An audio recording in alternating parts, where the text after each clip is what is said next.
रामकृष्ण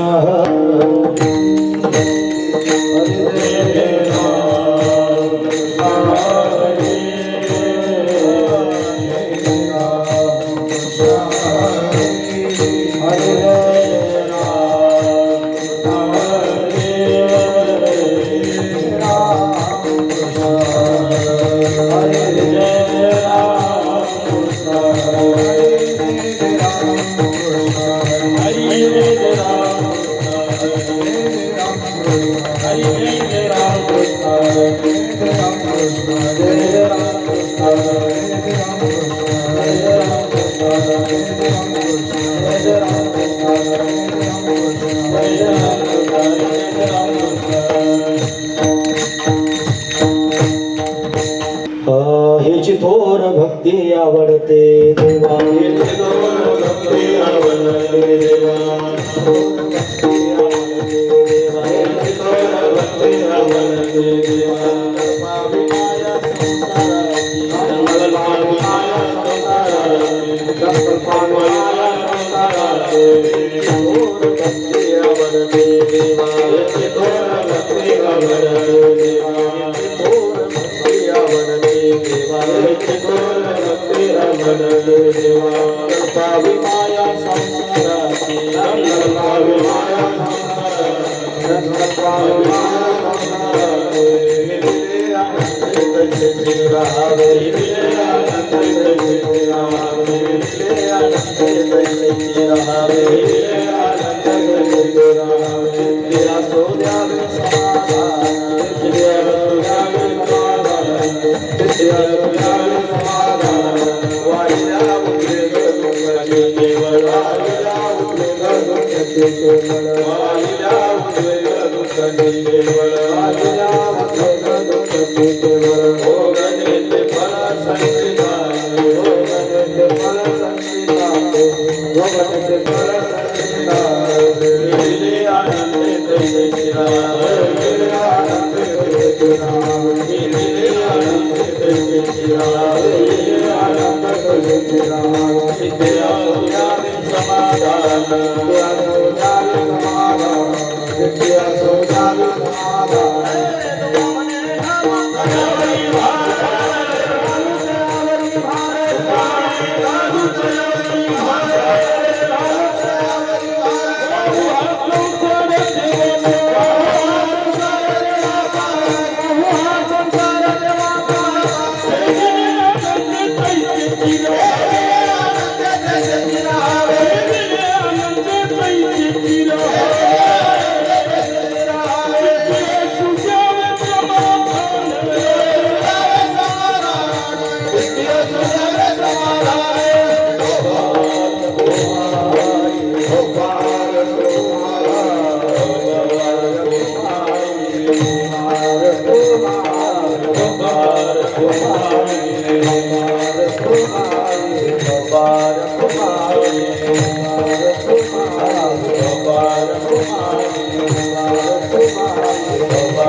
हेची थोर भक्ती आवडते देवा, संकल्पावी माया संसाराची, घेविले अनंते तैसेची राहावे, चित्ती असू द्यावे समाधान, वाहिल्या उद्वेग दुःखची केवळ, भोगणे ते फळ संचिताचे, ठेविले अनंते तैसेची राहावे, चित्ते असू द्यावे समाधान, तुका मने घालू तयावरी भार, वाहू हा संसार देवापायी, ठेविले अनंते तैसेची राहावे, चित्ते असू द्यावे समाधान, विठोबा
हेची थोर भक्ती आवडते देवा, संकल्पावी माया संसाराची, ठेविले आनंद तैसेची राहावे, चित्ते असू द्यावे समाधान. प्रस्तुत प्रसंगी कीर्तन रूपी सेवेकरिता निवडलेला अभंग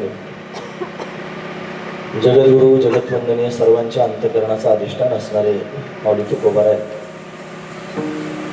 त्यांचा 4 चरणांचा आणि देवाला आवडणारी भक्ती वर्णन करून सांगणार अशा पद्धतीचा अभंग आहे. या अभंगामध्ये माऊली तुकोबाराय आपल्याला काय प्रतिपादन करून सांगतात तत्पूर्वी आपण एकदा संतांना नमन करूया. श्री संतांचे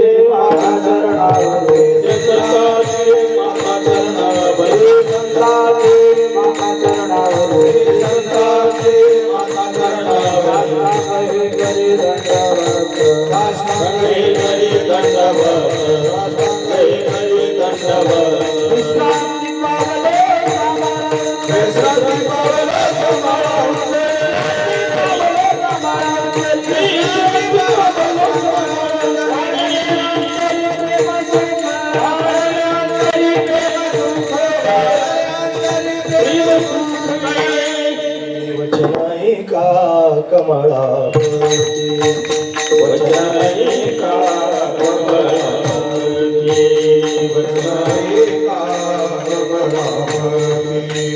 वचनायिका कमळावती बाहुरंगाची विनाते बाहुरंगाची विनाते प्रगगदितो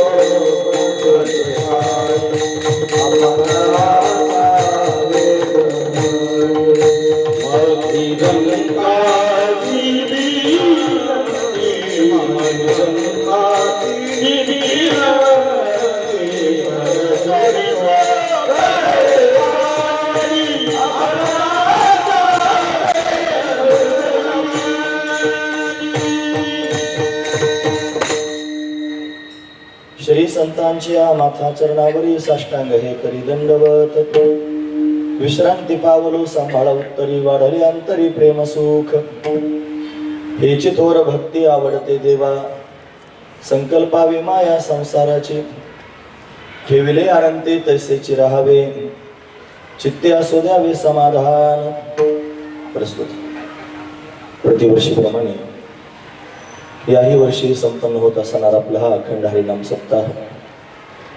या सप्ताहातील असणारी ही 3ऱ्या क्रमांकाची भगवंताची कीर्तन रूपी सेवा ही अकारण करुणा वरुणालय भक्तकाम कल्पद्रुम भगवान पांडुरंग परमात्म्याच्या अथांग करुणेने त्याच्या दयेने या सर्व संयोजक मंडळींच्या माध्यमातून महाराजांच्या माध्यमातून आमच्या वाटेला आलेले आहे. सेवेकरिता निवडलेला अभंग जगद्गुरु तुकोबाराय यांचा आहे. जगद्गुरु तुकोबाराय अभंगाच्या माध्यमातून भगवंताला आवडणारी भक्ती वर्णन करून सांगतात. काय सांगतात महाराज? महाराज म्हणतात, हेची थोर भक्ती आवडते देवा. त्याच्यामध्ये हा जो हेची शब्द घातलेला आहे ना, या चकारात्मक शब्दाने त्यांनी बाकीच्या सगळ्या गोष्टींची व्यावृत्ती करून टाकली आणि एकविध गोष्ट वर्णन करून सांगितले. हेची दुसरी कोणतीच नाही, हेची. आणि पुन्हा थोर भक्ती, सर्वात श्रेष्ठ असणारी भक्ती. हेची थोर भक्ती आवडते देवा. तुम्हाला जर भगवंताची भक्ती करायची असेल आणि तुम्ही जर मनात विचार करत असाल की आपल्याला आता खरंच देवाची भक्ती करायची, मग नेमकी कोणती भक्ती करावी असा जर प्रश्न मनामध्ये उद्भवला, त्याचं उत्तर तुकोबाराने सांगितलं, हेची. दुसरं काही पाहू नका, ही भक्ती करा. हेची थोर भक्ती. का बरं हेच करायची? म्हणे ती देवाला आवडते म्हणून करायची. आवडते देवा, हेची थोर भक्ती आवडते देवा. उत्सुकता निर्माण झाली सगळ्यांच्या मनात की हीच भक्ती म्हणतात, पुन्हा थोर भक्ती म्हणतात. आणि का करायची? तू देवाला आवडते म्हणतात, मग सांगा कोणती करायची, कोणती देवाला आवडते ते सांगा. ते म्हणले, संकल्पावी माया संसाराची. आपल्या अंतःकरणामध्ये संसाराविषयीचं जे प्रेम आहे आणि ते प्रेम त्यांनी महाराज अशा पद्धतीने संकल्पित करून टाका. भगवंताच्या चरणावर त्यांनी अशा पद्धतीने समर्पित करा. संकल्पावी माया संसाराची. आणि मग काय करायचं? म्हणजे जसं तो ठेवील तसं राहायचं. ठेविले अनंते तैसेची राहावे. त्यानं जसं आपल्याला ठेवलेलं आहे तसंच आपण राहायचं. कसं राहायचं महाराज? त्याने ठेवलं तसं. आपल्या पोटात बऱ्याच गोष्टी असतात, हे करायचं ते करायचं. ते म्हणजे तुमच्या पोटात काही असू द्या, तुम्ही देवाची भक्ती करायची ठरवली ना, आणि तुमचा संसार तुम्ही देवाच्या पायावर वाहिला ना, मग आता तुमच्या मनावर तुमचं काहीच ठेवायचं नाही, सगळं त्याच्या मनावर ठेवायचं. आणि तो ठेवील तसं राहायचं. ठेविले अनंते तैसेचे राहावे. चित्ते असो द्यावे समाधान. चित्तामध्ये फक्त समाधान ठेवा. समाधानी त्यांनी राहणं फार महत्वाची गोष्ट आहे. एवढं करून जर तुम्ही फार खटाटोप करत असाल, तुम्ही जर धावपळ करत असाल, तुम्ही जर अट्टहास करत असाल, तर मग मात्र तुम्हाला दुःखाला पात्र व्हावं लागेल. म्हणून तुम्ही दुःखी व्हाल, मग त्याच्यापासून दूर जाण्याचा दाट त्यांनी अशा पद्धतीनं प्रसंग तुमच्या जीवनात येऊ शकतो. म्हणून तसं करू नका. उद्वेग जर त्यांनी कराल तर दुःखाचे केवळ भोगणे ते फळ संचिताचे. पण संचितात जे तुमच्या लिहिलं आहे ते त्यांनी कोणी चुकू शकत नाही. ते संचित लिहिलं म्हणून रामाला वनवासाला जावं लागलं. कर्मे श्रीराम वनवासा गेला. कर्मानच त्यांनी महाराज वियोग घडला सीता देवी. कर्मानच दशरथाला मृत्यू प्राप्त झाला. मग आता देवाचं उदाहरण सांगितलं आणि देवाच्या बापाचंही सांगितलं. मग कर्म तर कोणाला चुकतच नाही महाराज. देवाला चुकत नाही, दशरथालाही चुकलं नाही जो दशरथ देवाचा बाप होता. म्हणून तुमचं संचित जसं त्यांचं बरोबर होतं, त्यांना ते भोगावं लागलं, तसं आपलं संचितही आपल्या बरोबरच आहे. तुम्ही स्वतःहून किती अट्टहास करण्याचा प्रयत्न केला तरी तुमच्या मनासारखं होणार नाही. जे तुमच्या संचितात आहे तसं होणार आहे. मग एवढं माहीत असून जर तुम्ही तेच मिळवण्याकरिता अट्टहास करत असाल तर तुम्हाला काय फल प्राप्त होईल? दुःख. मग बीजतेची फळ, हा महत्वाचा विचार. काय संसार त्याने दुःखाचाच आहे. त्याची सुरुवात आहे दुःखाची आणि शेवट आहे दुःखाचाच. मग त्याच्यात जर अट्टहास करण्याचा प्रयत्न करत असाल तर भोगणे ते फळ संचिताचे. मग काय करावं अशा परिस्थितीमध्ये? तुम्हाला काय वाटत असेल, मनात काय काय संकल्प निर्माण झाले असतील संसाराविषयीचे, हे करायचं ते करायचं, तुम्ही एक काम करा, त्या संकल्पाची एक यादी तयार करा आणि ते त्यांनी माझ्या अंतःकरणात तयार झालेले आहेत. मला हे पाहिजे ते पाहिजे, ते सगळाचा सगळा मुद्दा भगवंताच्या पायावर वाहून टाका. त्याच्यावर भार घाला. तुका म्हणे घालू तयावरी भार. वाहू हा संसार देवा पायी. हा संसारच देवाच्या पायावर वाहून टाका. मग आता तो त्याच्या पायावर वाहून टाकला, त्याला दान देऊन टाकला म्हणल्यावर त्याची जबाबदारी कोणाची?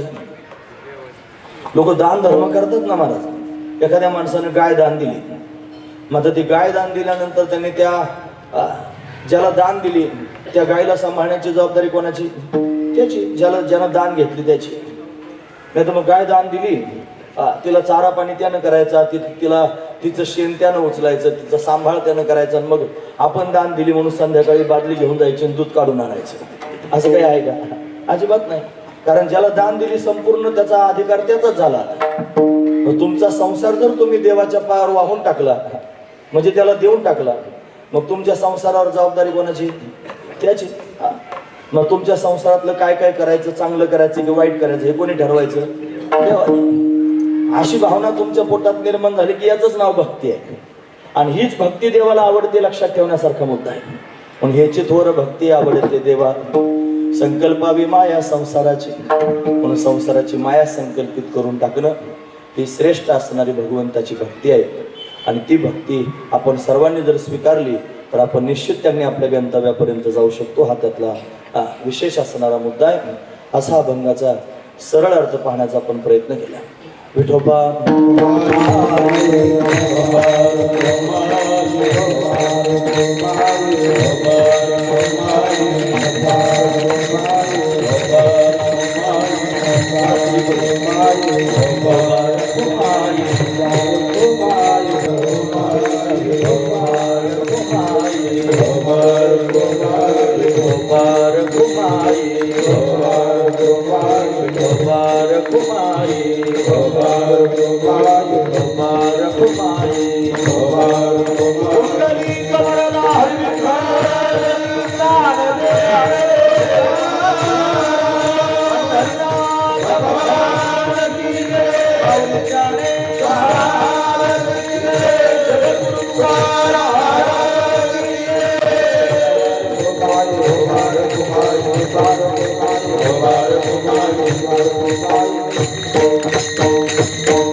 हेची थोर भक्ती आवडते देवा. संकल्पावी माया संसाराची, ठेविले अनंती तैसेची राहावे, चित्ते असू द्यावे समाधान.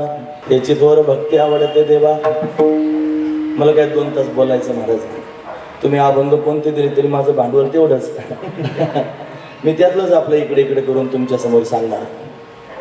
तर भगवंताचं चिंतन त्या माध्यमातून घडतं असो, पण अतिशय गोड असणारं भगवंताचं चिंतन आहे, ते समाधान देणार आहे महाराज. म्हणून भगवंताची भक्ती सर्वांकडून घडली पाहिजे. भक्ती प्रधान साधन आहे. भक्ती ही भगवंताची त्यांनी पट्ट राणी आहे. भक्तीला 2 मुलं आहेत महाराज. एकाचं नाव ज्ञान आणि दुसऱ्याचं नाव वैराग्य आहे. भक्ती म्हणजे दिव्यत्व आहे.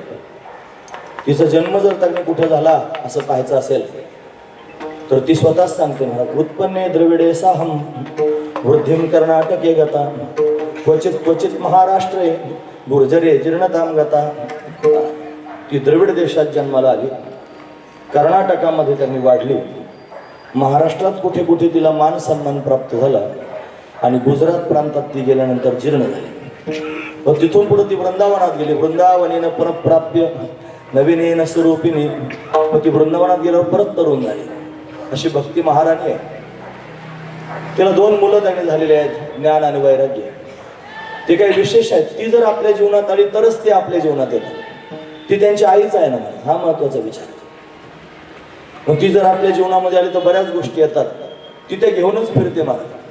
तिच्या हातामध्ये कंकण आहेत, बांगड्या घातलेल्या आहेत. नाही, बायका बांगड्या घालतात ना हातात. का बरं बांगड्या भरतात ते त्यांना जर विचारलं तर नाही सांगतात की तुम्ही बांगड्या का घातला. म्हणे काय माहिती का घातल्या, घालावे लागतात मग घातल्या. त्याचा अर्थ लग्न व्हायच्या आदल्या दिवशीच नवरीला त्या बांगड्या भरतात आणि त्याला स्वतंत्र नाव आहे चुडा भरतात. तो का भरायचा, काय काय त्याच्या मागे कारण असेल, चुडा भरण्याचं काय कारण असेल? त्याचं कारण की नवरी एक संदेश देते की सगळ्या जगाला त्यांनी सांगते की मी आता त्यांच्या समोर समर्पित होणार आहे, मी त्यांची होणार आहे. असा त्यातला भाव असतो. ज्याच्याशी तिचा विवाह व्हायचा ती एक संदेश देते की माझ्याकडे समर्पण आहे. हातातली कंकण हे समर्पणाचं लक्षण आहे. ते समर्पित झालेले आहेत त्यांच्या पतीच्या जवळ. समर्पण. त्या भक्तीच्या कमरेला कमरपट्टा आहे. तो कमरपट्टा म्हणजे संयम. कमरपट्टा का बांधायचा? संयम. तिच्या पायामध्ये पैंजण आहेत महाराज. ते पायातली पैंजण म्हणजे सदाचार. फार महत्वाचा विचार. ती सदाचार जीवनामध्ये घेऊन येते.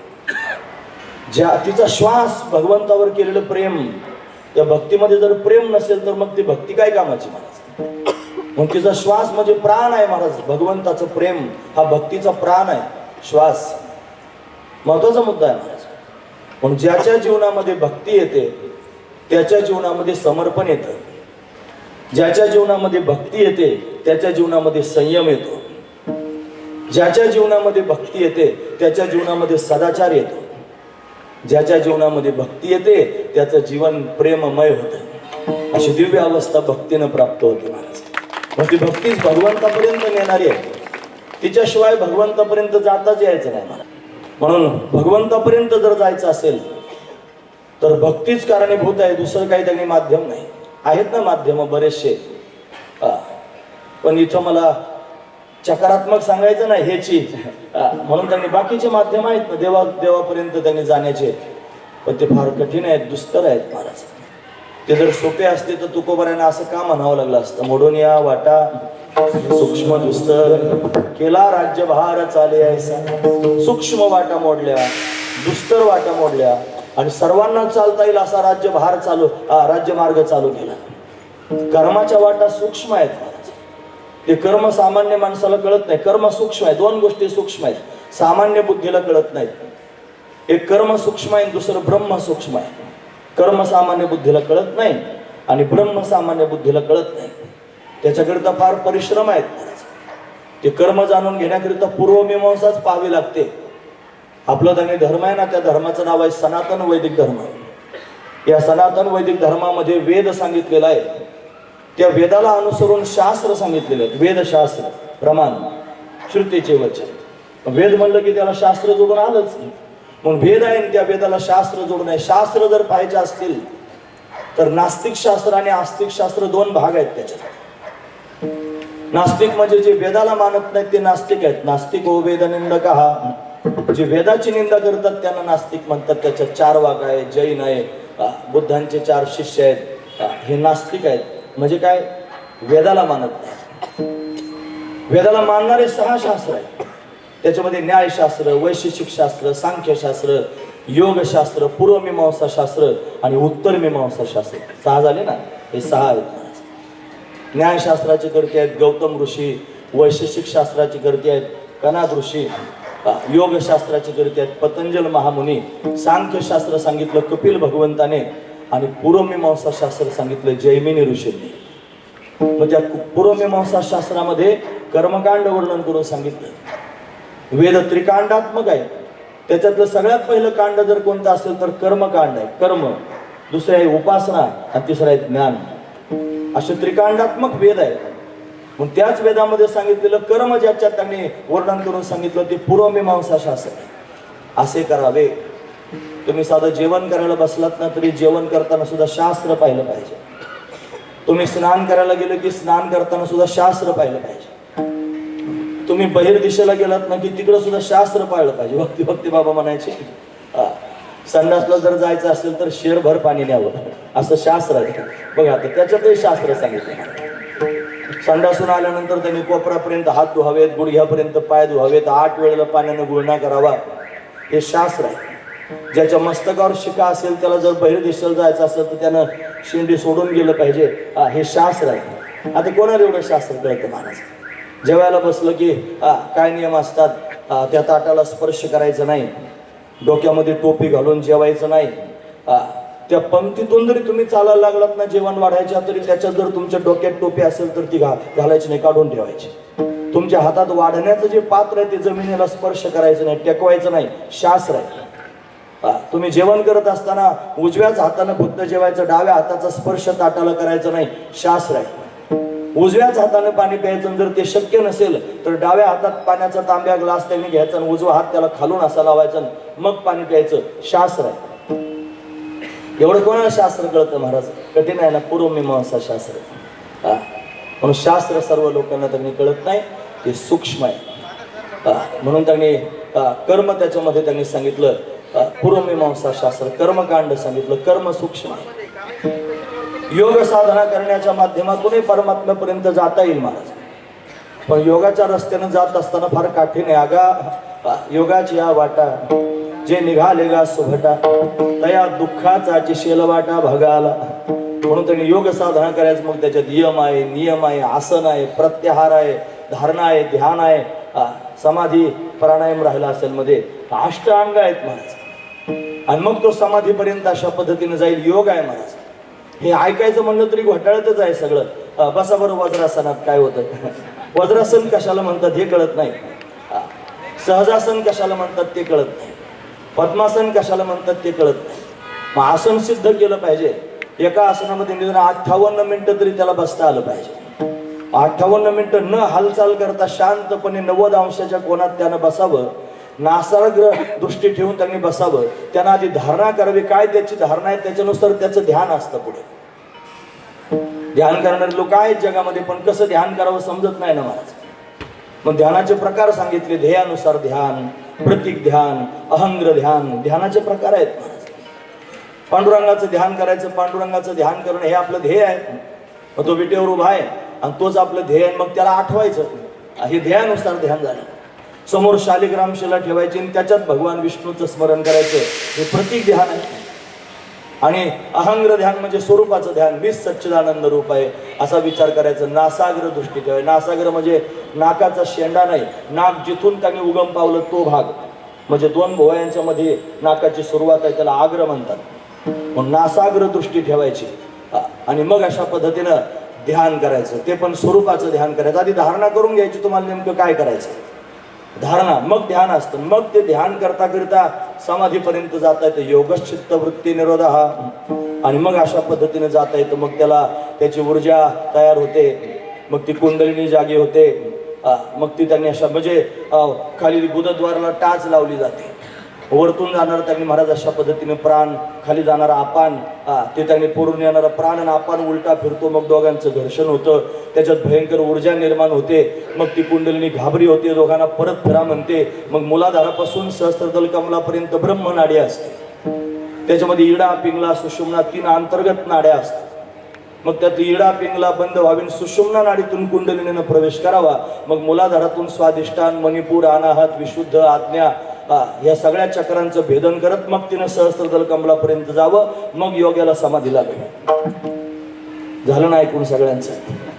यातलं काय काय लक्षात राहिलं ते सांगा. त्याच्यात 3 प्रकारचे बंद होतात. मूल बंद होतो, ओडियान बंद होतो, जालिंदर बंद होतो. मग त्या अशा प्रकारच्या प्रक्रिया सगळ्या घडतात. मग त्या योगी पुरुषाला त्या समाधीपर्यंत जाता येतं. आणि हे ऐकायला जर एवढं अवघड आहे, हे प्रॅक्टिकलात करायला किती अवघड असेल. म्हणून तर तुकोबराय त्याला दुस्तर म्हणते. कर्माची वाट ही सूक्ष्म आहे आणि योगाची वाट ही दुस्तर आहे. मग दोन्ही मोडून टाकलं. म्हणले मोडून या वाटा सूक्ष्म दुस्तर केला. राज्यभार चाले असा सगळ्यांना चालता येईल असा मार्ग निर्माण केला. एक पंथ निर्माण केला. आणि त्या पंथावर जर त्यांनी आपण चालायला सुरुवात केली तर मग मात्र त्यांनी आपण निश्चित स्थानावर सहज जाऊ शकतो. काय पंथ आहे ते म्हणले भक्तिपंथ बहु सोपा. भक्तीचा पंथ निर्माण केला, भक्तीचा मार्ग निर्माण केला आणि सोपा मार्ग त्यांनी महाराज केला. ते म्हणले हे सोपेवर आम्हा सांगितले संती. सोपेवर आम्हा सांगितले सोपेवर काळ दिंडे हाती घेऊन, काळ दिंडे हाती घेऊन, काळ दिंडे हाती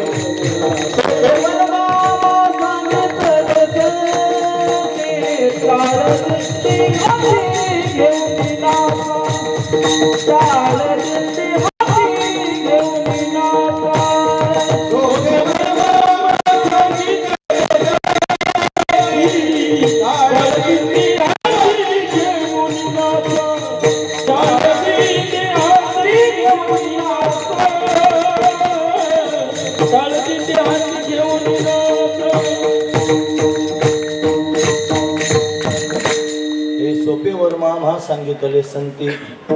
टाळदिंडी हाती घेऊन नाचा. सोपवर्म सांगितलं महाराज. हातात टाळ घ्या, दिंडी म्हणजे विना आणि पताक घ्या आणि भगवंताच्या प्रेमात नाचा आणि बेभान होऊन नाचा. स्वतःला विसरून नाचा. भगवंताची भक्ती त्यांनी करायला सुरुवात करा. भक्तीचा पंथ आहे आणि सोपा पंथ आहे. सांगण्याकरिताच तो कोबर आले. ते म्हणजे आम्ही वैकुंठवासी आलो याचे कारण असे. बोलिले जे ऋषी साच भावे वर्ताया. झाडू संतांचे मार्ग आडराणी भरले जग. उच्चिष्टाचा भाग शेष उरला तो सेव.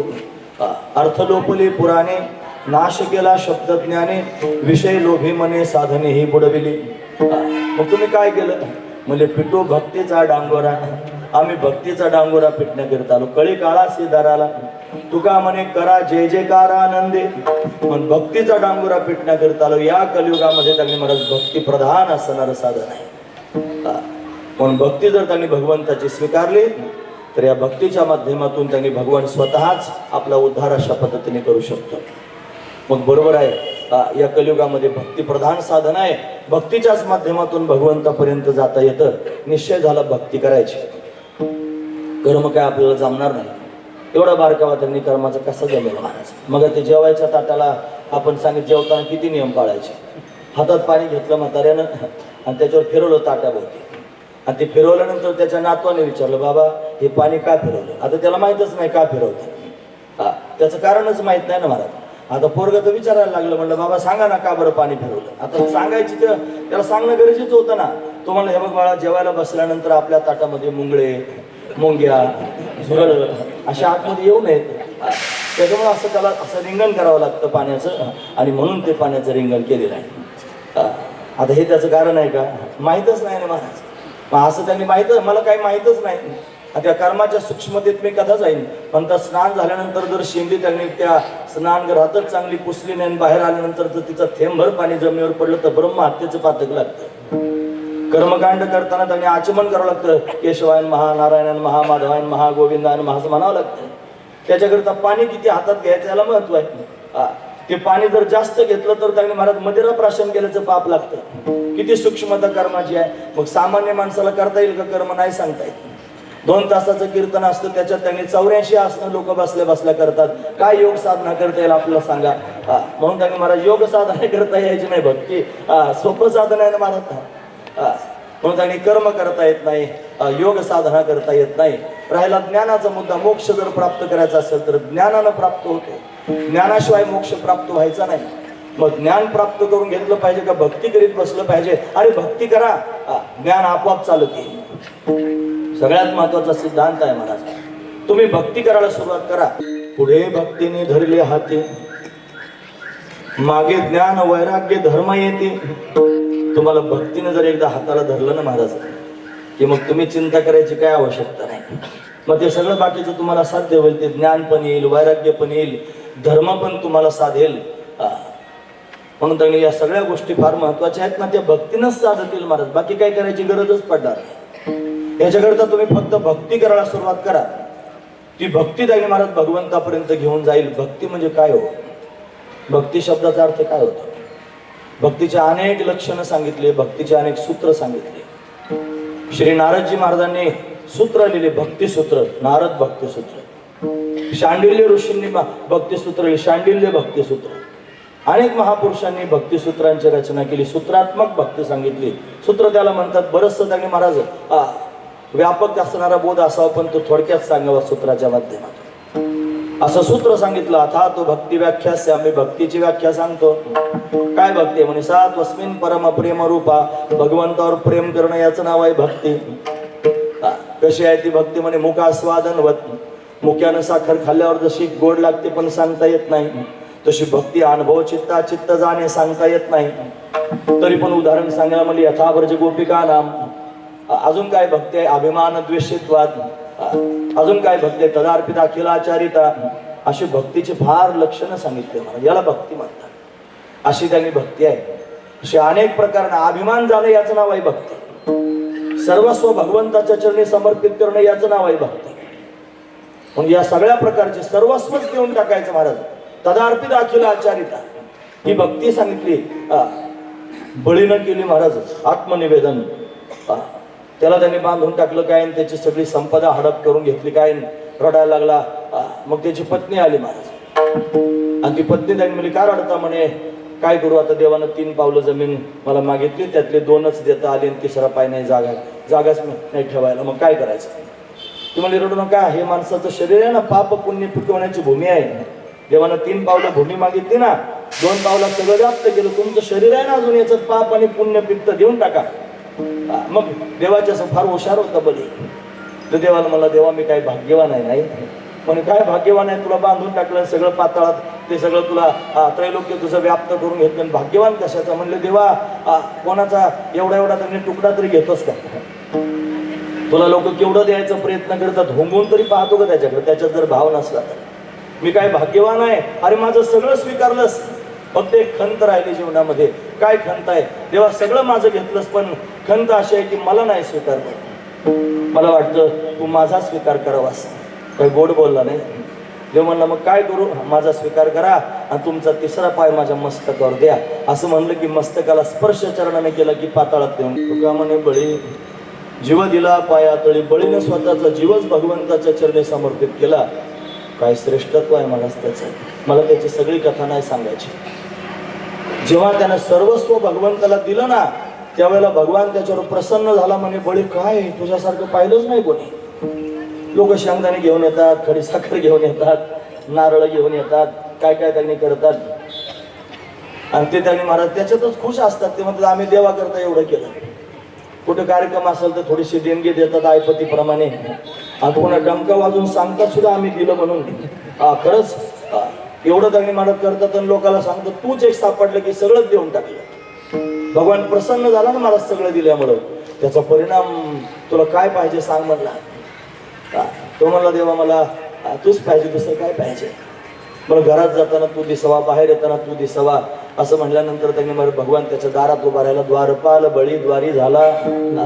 त्याच्या दारातला द्वारपा तुकोबरायना ते पटलं नाही म्हणत. ते देवावर उफानतात कधी कधी जर बिघडले तर. ते म्हणतात आशा उपजली भगवंताशी, नीच वामनत्व आले त्यासी. नीच शब्द वापरला, नीच वामनत्व आले त्यासी. तो वामन त्यांनी झाला आणि देवाच्या दारात मागण्या, त्या बळीच्या दारात मागण्याकरिता गेला. पण देव त्याच्यावर प्रसन्न झाला का तर सगळंच देऊन टाकलं महाराज. काय काय दिलं, सगळा संसार देऊन टाकला देवाला. तर मिळवण्याकरता काय कमी कष्ट झाले असतील का. त्रैलोक्याचा राजा झाला होता. म्हणजे पाताळात राज्य त्याचंच होतं, पृथ्वीवर राज्य त्याचंच होतं, स्वर्गात राज्य त्याचंच होतं, त्रैलोक्याचा अधिपती झाला होता. एवढं मिळवायला काही कमीचा प्रयत्न केले असतील का. फार परिश्रम घ्यावे लागले मग हा संसार सगळा प्राप्त करून घेतला. मग हा बाहेरचा पण संसाराचा आणि हे शरीर याला पण संसारच म्हणतात. संसार शब्दाचा अर्थ होतो जो सरकतो.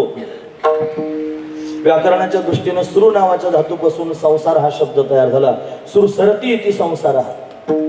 जो प्रत्येक क्षणाला सरकतो त्याला संसार म्हणतात. आपलं शरीर सुद्धा सरकणारच आहे. त्याच्या आधीचे 10-15 वर्ष त्यांनी आठवा बरं तुम्ही कसे होतात. तुम्ही असे मस्त गुटगुटीत गोंडस असं त्यांनी होतं की नाही. आता हळूहळू हळूहळू बदल व्हायला लागला. हळूहळू कधी काळे केस पांढरे होतात, डोळ्याची दृष्टी कमी होते, नाक ताब्यात राहत नाही आणि त्याला शेंबुडाला कोणी म्हणत नाही. लोक म्हणतात नाक आलं रे पुसा. आता नाक पहिलंच होतं म्हणत आलं कशाला. लहान लेकरांना शेंबुडाला म्हणतात. आई म्हणते अरे त्याला नाक आलंय पुस. नाक काय नसतं काय, त्याला असतं पण शेंबुडाला कसं म्हणावं म्हणून जरा थोडं चुकीचं वाटतं ना. बिभत्स भाव तयार होतो. पण मग सरकत जाताना महाराज स्वतःच ताब्यात राहत नाही. अशा पद्धतीने अवस्था निर्माण होते. सरकणं ज्याचा धर्म आहे त्याला संसार म्हणतात. हे शरीर सुद्धा संसारच आहे. आता हे शरीर सुटल्यानंतर आपल्याला परत नवीन शरीर प्राप्त होईल जर मुक्त झालो नाही तर. मग नवीन शरीरामध्ये पदार्पण करणं, जुनं डोक्यात टाकायचं, नवीन धारण करायचं, जन्माला यायचं परत ते टाकायचं परत तिसरं धारण करायचं. याचं नाव संसारच आहे. पुनरपि जननम पुनरपि मरणम पुनरपि जननी जठरे शयनम. हे संसारी हा पण संसारच आहे. म्हणजे बाहेरचा भाट्याकोंड्याचा पाहिला त्रैलोक्याचा. आता आपला छोटा संसार, काहींचा मोठा संसार असतो. बळीचा जास्त मोठा होता पण संसारच होता ना. देऊन टाकला देवाला. देव प्रसन्न झाला. महत्वाची गोष्ट आहे. हे शरीर पण संसारच आहे. जसं आपलं शरीर आहे तसं त्या बळीचं पण होतच ना महाराज. त्यानं देऊन टाकलं देवाला. देव प्रसन्न झाला. महत्वाची गोष्ट आहे. देवाला प्रसन्न जर करायचं असेल तर काय केलं पाहिजे. महत्वाचं मोठं आहे. भक्ती करायची म्हणजे तदार्पित अखिला सर्व देऊन टाकायचं देवाला. म्हणजे नेमकं काय करायचं. आपण ज्याला ज्याला आपलं म्हणतो, ज्याच्यावर प्रेम करतो, ज्याच्या ठिकाणी आपली माया जडलेली आहे, ज्याच्यात आपला गुंता त्यांनी अडकून पडलेला आहे, ते सगळंच सगळं त्यांनी महाराज देवाच्या नावावर करून टाकायचं. मग देव आपला होईल महाराज. संत पंढरीचं काम चालू आहे आणि त्याला क वर्ग दर्जा प्राप्त करून घ्यायचा. ऐका बरं महाराज. क वर्ग दर्जा प्राप्त करायचा. आता क वर्गात गेल्यानंतर तिथं फार सुविधा प्राप्त होतील. तिथं रस्ते भेटतील, तिथं मोठे कमानी तयार होतील, तिथं भक्त निवास होईल, तिथं त्यांनी गुरुकुलाचं काम होईल. हे सगळं होईल. पण एवढं झाल्यावर पण कशाला म्हणाय. नुसतं त्यांनी क वर्ग दर्जा मिळाला लगेच झाला असं नाही होत. त्याच्याकरिता ज्या जागेवरती त्या इमारती उभ्या करायच्या आहेत ती जागा आधी ग्रामपंचायतीच्या नावावर करावी लागते.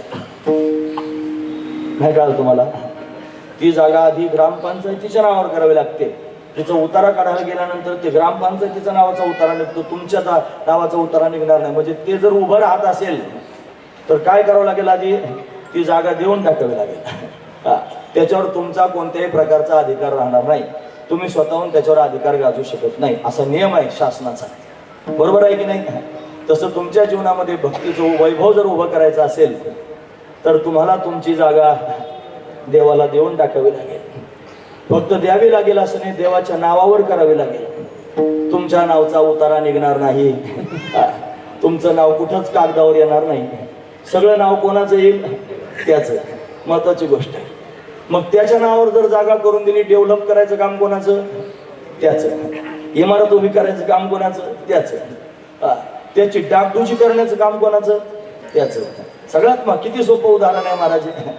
तसं आपल्या जीवनामध्ये जर त्यांनी महाराज भक्तीचं वैभव प्राप्त करून घ्यायचं असलं तर आपले सातबारे मोकळे करावे लागतील, देवाच्या नावावर करावे लागतील. म्हणजे तुम्ही ज्याच्यावर प्रेम करता, ज्याच्यावर तुमचं फार जास्त प्रेम जडलेलं आहे, त्या सगळ्या गोष्टी तुम्हाला देवाला देऊन टाकाव्या लागतील.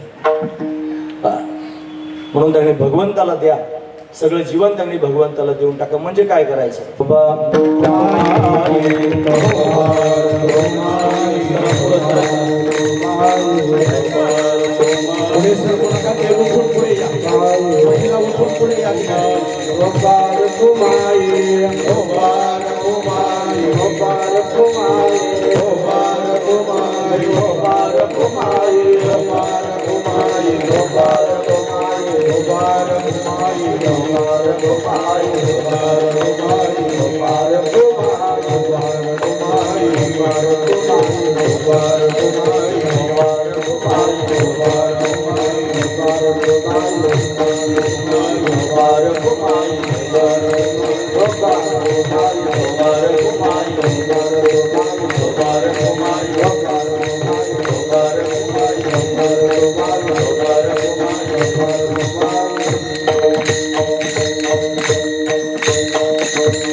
भक्ती म्हणजे देवाचं प्रेम. आणि ते प्रेम जर प्राप्त करून घ्यायचं असेल भगवंताचं, तर तुमचं जे काय आहे ते सगळं देवाच्या नावावर करावं लागेल. म्हणजे मग तुम्हाला ती फॅसिलिटी प्राप्त होईल.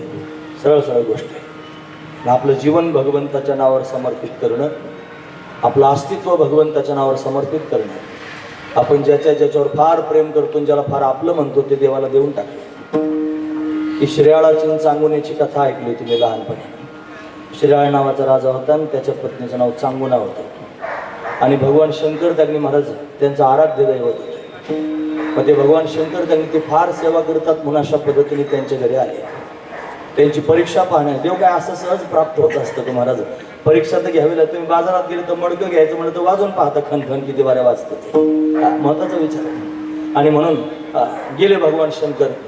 आणि गेल्यानंतर त्यांनी म्हणले भूक लागलेली आहे, जेवायला द्या. आता ते ब्राह्मणाचं घर होतं, हे पण ब्राह्मणाच्याच वेशात गेले होते, जेवायला द्या म्हणले. चांगला स्वयंपाक त्यांनी केला. सांगून येणं जेवायला वाढलं. ते असं नाही खाणार म्हणजे मला मांस खायचं. मांस काही चांगली गोष्ट आहे का, पण आता मागतो म्हणल्यावर काय करायचं? द्यावं लागेल मांस. मग कशाचं मांस त्यांनी पाहिजे म्हणे? चांगला हरणाचं त्यांनी महाराज अशा पद्धतीने मांस खायला देण्याचा प्रयत्न केला.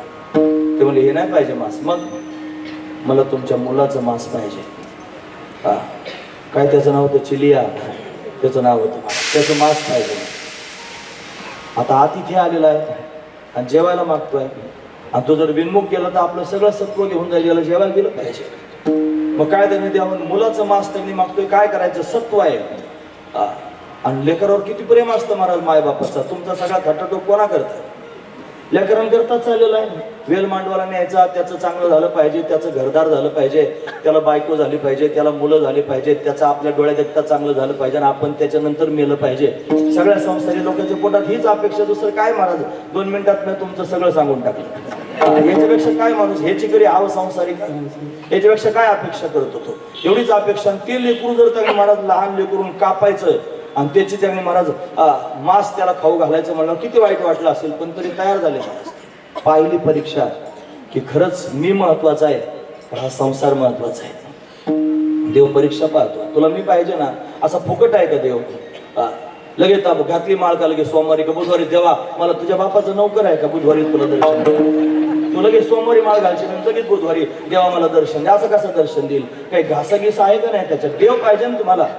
भक्ती कशा करता करायची? देवाच्या प्राप्ती करता. मग देव जर प्राप्त करून घ्यायचं आणि भक्ती जर करायची म्हणून भक्ती फार सोपी आहे म्हणले, एवढी सोपी नाही भक्ती. आधी म्हणजे मगाशी कसं काय प्रमाण दिलं, भक्तीपंथ बहु सोपा, फार सोपा पंथ आहे. अरे ते अजून एक प्रमाण मला तुम्ही आले ना आता माझ्यापेक्षा, ते सगळे भक्तीच्या मार्गाला यावेत म्हणून अंजरून गोंजरून जवळ घेतले आणि सांगितलं ते सगळ्याला वाटलं फार सोपा भक्तीचा मार्ग आहे. मग त्याला हळूच म्हणले, हे भक्ती तो कठीण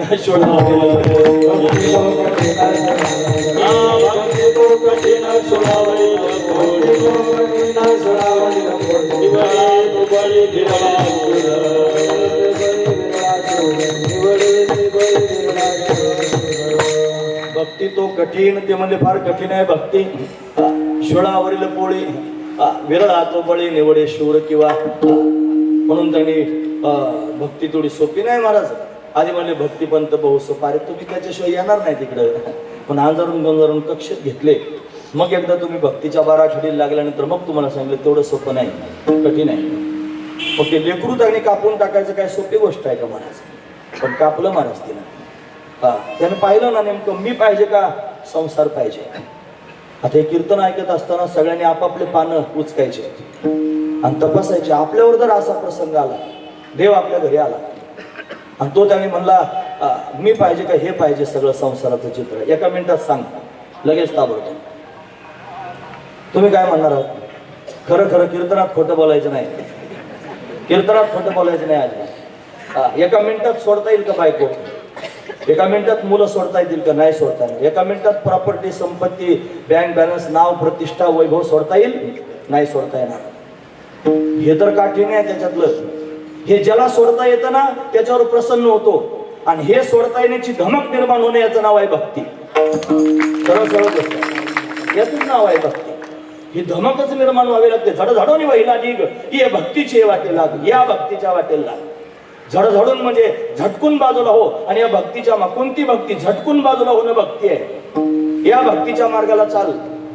जे पावसी अव्यंग निज धाम, मग माझं अव्यंग असणार निज धाम तुला प्राप्त होईल. तुला हे सोडावं लागेल, आणि हे ब्रह्मवाक्य आहे महाराज, हे सोडावंच लागेल. हे सोडल्याशिवाय तो प्राप्त व्हायचा नाही.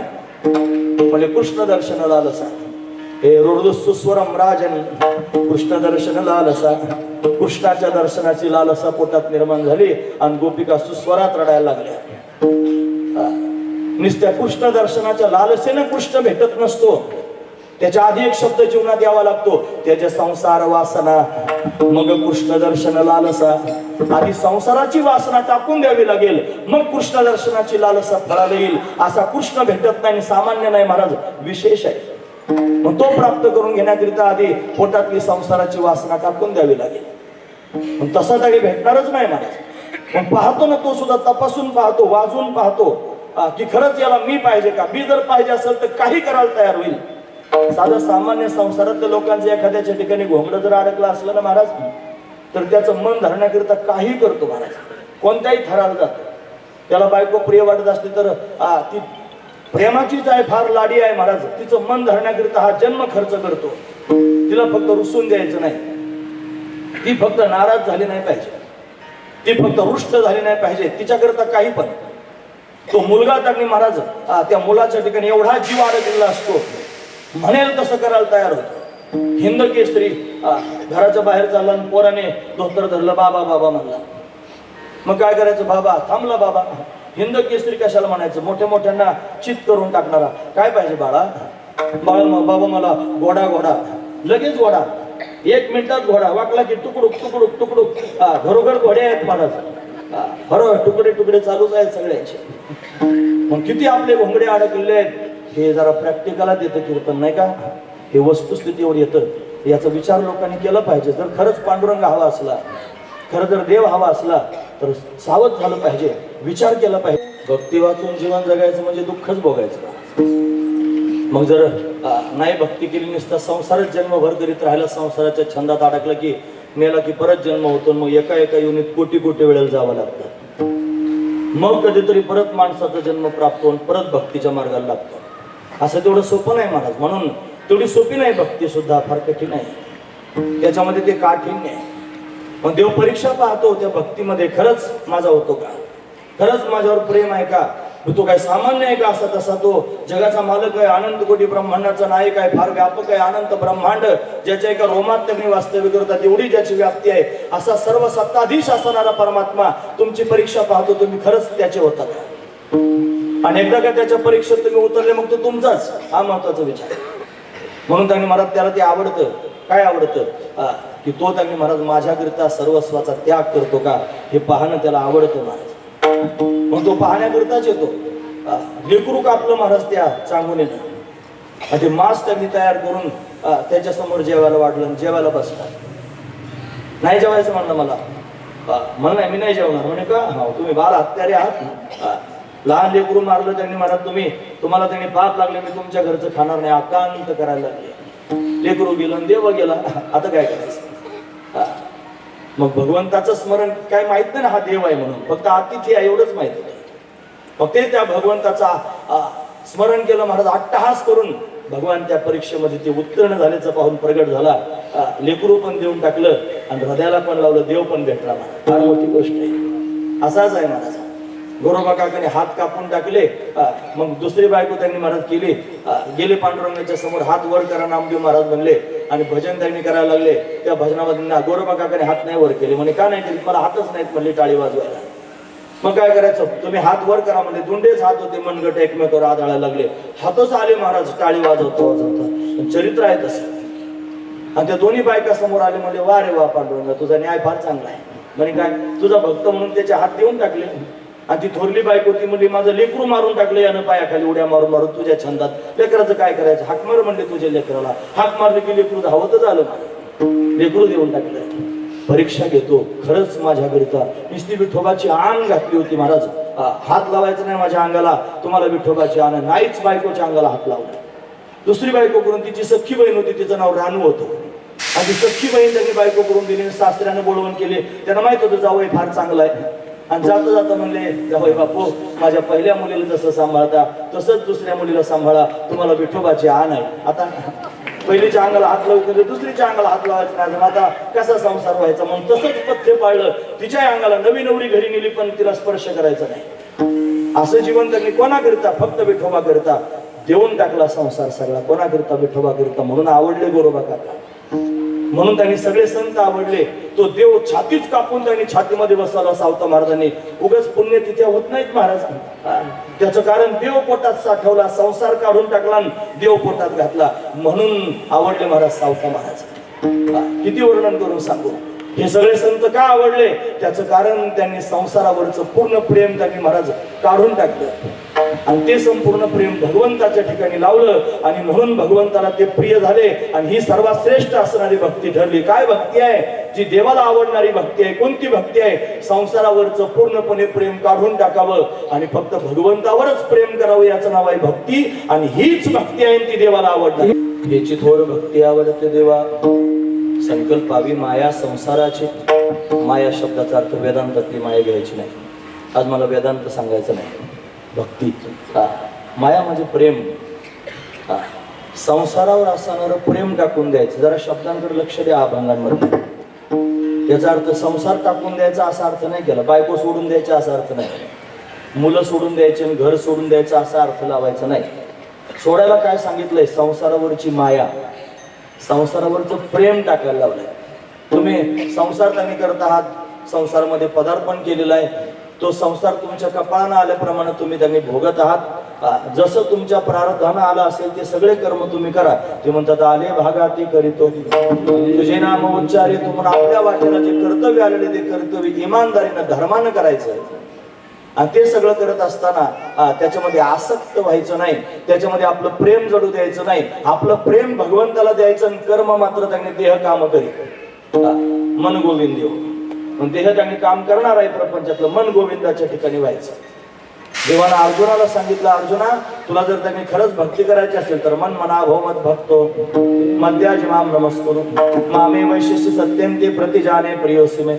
तू मन हे मीची करी माझी या भजनी प्रेम धरी सर्वत्र नमस्कारी मज एकाते. म्हणून त्यांनी महाराज मनानं भक्त झालं पाहिजे. भगवंतावरच प्रेम केलं पाहिजे आणि संसारावरची माया संकल्प करणं म्हणजे काय माहिती आहे? संकल्पावी माया संसाराची. संकल्प सोडणं, आपण संकल्प सोडतो ना आपल्या घरी सत्यनारायण असल्यावर. जेव्हा आपल्याला हातात पाणी घेऊन मंत्र म्हणायला लावतात, संकल्प म्हणायला लावतात, मना मम आत्मा, माझा पाठ झालेला आहे ते संकल्प. लोकांना सांगायकरता पाठ करावं लागेल ना मरात काहीतरी. मम आत्मना श्रुतीस्मृती पुराणोक्त पुण्यफल प्राप्त्यर्थम, पुण्यफल प्राप्त करायचे वेदात शास्त्रात सांगितल्याप्रमाणे जे पुण्यफल आहे ते मला प्राप्त व्हावं. मग त्याच्याकरता मम अस्माकम, म्हणजे मम म्हणजे माझे, हे बाकीचे सगळे अस्माकम आम्ही सगळेजण, मम अस्माकम द्विपाद 2 पायाचे, चतुष्पाद 4 पायाचे, सर्वेशाम सगळ्यांना क्षेम स्थैर्य आयु आरोग्य ऐश्वर्य अभिवृद्ध्यर्थम हे सगळं वाढण्याकरिता, अप्राप्त लक्ष्मी प्राप्त्यर्थम प्राप्त लक्ष्मी, केवढं महाराज, संरक्षणार्थम, हा सगळा संकल्प हातात. म्हणजे याचा अर्थ काय होतो? याचा अर्थ असा होतो, देवा माझे सगळे घरातले 2 पायाचे 4 पायाचे सगळेजण त्यांनी सुखात राहो, त्यांना क्षेम प्राप्त हो, त्यांना आरोग्य प्राप्त हो, त्यांना ऐश्वर्य प्राप्त हो, त्यांना पुण्य प्राप्त हो, माझं सगळं त्यांनी चांगलं टामटुमीत चालो, माझी 5 बोटं तुपात राहो, माझ्या घरातून सोन्याचा धूर निघो, माझी अप्राप्त जी आजपर्यंत मिळाली नाही ती लक्ष्मी मला प्राप्त हो, जी मला प्राप्त झाली ती चिरकाल माझ्याजवळ टिकून राहो. असं सगळं पाणी हातात ठेवावं लागतं तेवढ्या वेळ. आणि मग ते सगळं त्यांनी महाराज म्हणायचं. आणि म्हणून तो संकल्प त्यांनी हातात घ्यायचा आणि देवाच्या पायावर सोडायचा, सोडून द्यायचा. काय करायचं? सोडून द्यायचं. संकल्प धरायचा नसतो. संकल्प काय करायचा असतो? सोडायचा असतो. हातात पाणी घेऊन काय केलं? सोडून दिलं. म्हणजे हे विचार आता परत मनात आणायचे नाही. माझी बायको, माझा मुलगा, त्यांचं सुख, त्यांना चांगलं व्हायचं, हे हा विचार तुम्ही करायचा नाही. हा विचार तुम्ही काय केला? घेतला आणि देवाच्या पायावर सोडला. खरंच असाच अर्थ आहे मला त्याचा. तुम्ही संकल्प काय केला? आता सोडला. म्हणजे काय केलं? ह्या सगळ्या गोष्टी तुम्हाला काय काय व्हाव्यात पाहिजे, आणि ज्या गोष्टी तुम्हाला पाहिजे आहेत त्याच्याकरिता तुम्ही अट्टहास करतात. मग तुम्ही जबाबदारी घेऊन आतापर्यंत हे करायचा प्रयत्न करत होते, पण तुम्ही असं ठरवलं की माझ्या जबाबदारीने आता माझ्याच्यानं ते होणार नाहीत. मग आपण काय केलं पाहिजे? देवाला शरण जाऊन देवालाच विनंती केली पाहिजे, देवा हे मला करता येत नाही, तू कर. मग असं म्हणण्याकरिता देवाच्या समोर गेले, हातामध्ये पाणी घेतलं आणि पाणी घेऊन त्यांनी भगवंताच्या समोर हे सगळं म्हणून पाणी सोडलं. म्हणजे हा संपूर्ण आतापर्यंत मला हे करायचंय, हा माझा संकल्प आहे. माझी बायको सुखात ठेवीची, हा माझा काय आहे? संकल्प आहे. माझ्या मुलांचं मला चांगलं करायचं, हा माझा काय आहे? संकल्प आहे. माझा त्यांनी वेल मांडवाला न्यायचा, सगळा संसार सुखाचा करायचा, हा माझा काय आहे? संकल्प आहे. आणि तो संकल्प मी आता काय केलाय? सोडून दिलाय. संकल्प सोडणे हा माझा काय? संकल्प आहे. आणि तो संकल्प मी काय केला? आता सोडून दिला. किती लोकांनी सोडला? हो, त्याला वाटतं मीच करणार आहे. इथंच मुद्दा आहे मला. तुकोबाराय म्हणतात तू ठेवू नको. त्या संसारावर जी तुझी माया त्यांनी जडलेली आहे ना, जे प्रेम तुझ्या पोटात संसाराचं आहे ना, हातात पाणी घे आणि ते सगळ्याचे आपलीच आपण सोडवण करून घ्या आणि संसाराचं बंधन तोडून टाका. महाराज फार महत्वाचं विचार. संसारावरचं प्रेम बाजूला काढा. तुम्हाला इथपर्यंतच कळलं, हातात पाणी घेतलं आणि संकल्प सोडला. मग संकल्प सोडल्यावर सगळं लगेच होईल का? नाही ना. तो संकल्प सोडल्यानंतर पुढे ते कर्म तुम्हाला करायचं. एखादा यज्ञ करायचा आणि यज्ञाच्या आधी संकल्प करायचा ना, सत्यनारायणाची पूजा करायची आधी संकल्प करायचा ना. मग संकल्प आधी करायचा, प्रधान संकल्प त्याला म्हणतात. त्याच्यानंतर सत्यनारायण करायचं, म्हणजे त्याची पूजा करायची, त्याची पोथी वाचायची, ते नंतर करायचं. म्हणजे मी काय करणार आहे? मी आता यज्ञ करणार, तुझी पूजा करणार, तू काय कर? माझा संकल्प तुझ्या पायावर सोडून तुझं काय कर? सरळ गोष्ट. म्हणजे पुढचं करावं लागेल ना. तसा संसार आपला आहे, आपलं त्याच्या ठिकाणी प्रेम जडलेला आहे. तो संसार घ्यायचा आणि देवाच्या पायावर सोडायचा, म्हणजे संकल्प सोडला. संकल्प सोडला म्हणजे सगळं झालं का? नाही. मग काय बाकीचं तुम्हाला करावं लागेल ना सगळं. संकल्प नुसता सोडला आणि यज्ञच नाही केला, पूर्ण होईल का? नाही होणार. संकल्प सोडला आणि सत्यनारायण गुरुजीला म्हणले झाला संकल्प, जात होतो. नाही सत्यनारायण नाही वाचायचं म्हणजे जातो मी, होईल का? होणार नाही. करावं लागेल ना सत्यनारायण पूजा. तसं संकल्प सोडला म्हणजे तुम्ही त्याच्या माथ्यावर भार घातला देवाच्या. आता तुमची जबाबदारी आहे ना काय? तुम्ही फक्त त्याचं चिंतन करणे, तुम्ही फक्त त्याचं ध्यान करणे, तुम्ही फक्त त्याचं भजन करणे, तुम्ही त्याचा जप करणे, नवे नवे त्याच्यावरच प्रेम करीत राहणे. तुम्ही त्याच्यावर प्रेम करीत राहा, बाकीचं तुमचं सगळं तो करीत. हा त्यातला भाव आहे. ही सगळ्यात श्रेष्ठ भक्ती आहे आणि ती भगवंताला आवडते. महाराज याची थोर भक्ती आवडते देवा. संकल्पावी माया संसाराची लोक स्वतःहून करण्याचा प्रयत्न करतात. तुकोबाराने हेच सांगायचं, तुम्ही खटाटोप करीत बसू नका. तुम्ही त्यांनी अट्टहास करू नका.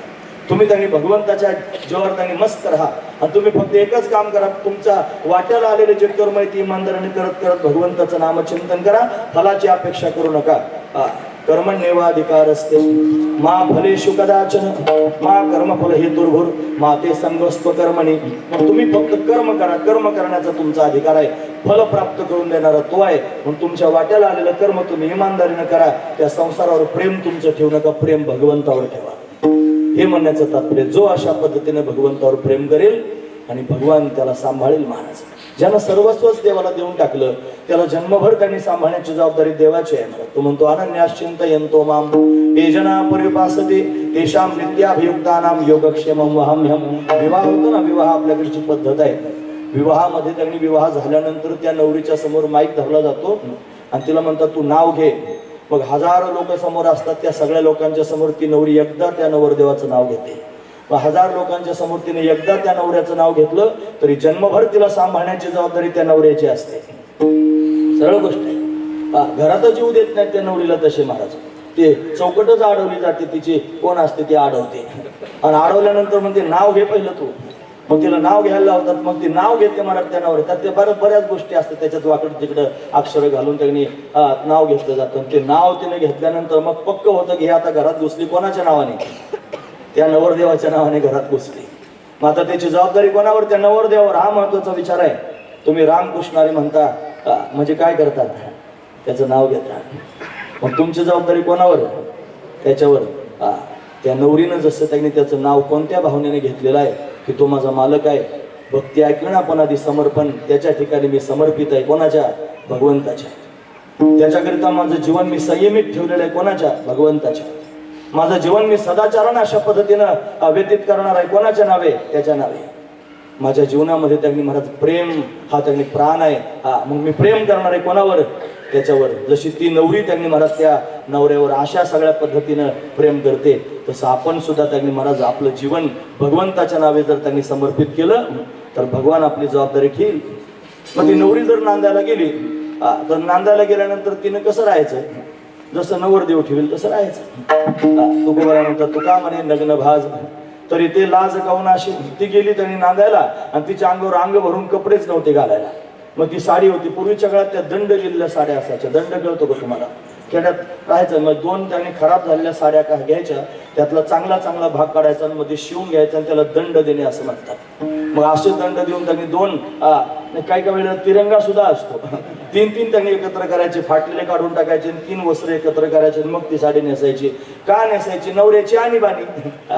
त्याच्यात जर चांगली साडी आणून द्यायची क्षमता असती तर कशाला हे असं नेसत बसली असती. पण ती तक्रार नाही करत मला. ती म्हणते त्यांनी मला असं ठेवलंय, मग मी तसंच राहणार आहे, त्याच्यातच मला समाधान आहे. फार महत्वाचं. श्रीमंत असणारा बाप, त्यानं मुलगी त्यांनी मनात दिली. तो ज्यावेळेला मुलगी दिली त्यावेळेला श्रीमंत त्यांनी होता नवरदेव, आणि कालांतराने त्यांनी काही दुर्भाग्य आलं असेल आणि गरिबी आली, आणि बाप त्यांनी श्रीमंत बाप मुलीच्या घरी जेवायला आला आणि तिने स्वयंपाक केला. ज्वारीची भाकरी आणि पिठलं तयार करून समोर मांडलं. आणि त्या बापाने त्या ताटाकडे पाहिलं आणि पोरीच्या तोंडाकडे पाहिलं, पण पोरगी समाधानी होती महाराज. तर म्हणे, बाळा तुझ्या एवढं चांगलं होतं, आपल्या घरी असताना इथं आली अशी तुझी अवस्था झाली आणि तरी सुद्धा तुझ्या चेहऱ्यावर समाधान आहे. ते म्हणजे तुम्ही मला त्यांना देऊन टाकलं ना, मग ते ठेवतील त्याच्यातच मला समाधान आहे. तुमच्या लक्षात आलं, म्हणजे तिला त्याला देऊन टाकलेलं आहे आणि त्याच्यामुळे ती तो ठेवील त्याच्यातच समाधानी आहे. असंच भक्ताचं जीवन आहे. आपला संसार जर आपण भगवंताच्या चरणावर समर्पित करून टाकलेला आहे म्हणजे आपलं संपूर्ण जीवन आता भगवंताचं झालेलं आहे. मग भगवानच जर आपला मालक आहे, तोच आपलं सर्वस्व आहे. मग ती मुलगी म्हणते त्यांनी जसं ठेवलं त्याच्यात मी समाधानी आहे, तसं देव म्हणेल त्याच्यात आपण समाधानी असलं पाहिजे ना महाराज. याचंच नाव भक्ती आहे. ठेवले अनंते तैसेचे राहावे, ते अनंतानं आपल्याला जसं ठेवलं तसंच राहावं महाराज. त्याला सगळं कळतं ना महाराज. मागायची सांगायची काय आवश्यकता आहे, त्यानं जसं ठेवलं तसं राहावं. सुदामा ब्राह्मण होता, दरिद्र पिढीला होता, पांडुरंगाला विसरला नव्हता, अखंड पांडुरंगाचं चिंतन करत होते. त्या राजानं बोलवलं, माझे भाटगिरी कर म्हणजे नाही म्हणले. पांडुरंगाची स्तुती करणार, त्याच्याशिवाय माणसाची स्तुती करणार नाही. कोण्या माणसाचं काही कौतुक नाही करायचं. मग राजा रागवलं आणि त्यानं फरमान काढलं, खायलाच काही दिलं नाही. मग बायको म्हणली, जा तुमच्या मित्राला भेटायला, त्याला तरी सांगा निदान हे आपलं असं चाललंय. ते म्हणले त्याला सांगायकरता त्याचा भक्त झालो काय, हे सगळं त्याला सांगायकरता त्याचा भक्त झालो काय. तुला सांगतो म्हणले, बायकोला म्हणले, तिचं नाव सुशीला होतं. सुदाम म्हणजे चांगला संयम, सु म्हणजे चांगला, दाम म्हणजे संयम, चांगला संयमी होता महाराज भक्त. आणि शिलवान असणारी पत्नी, त्या दोघांचा गोड असणारा संवाद आहे.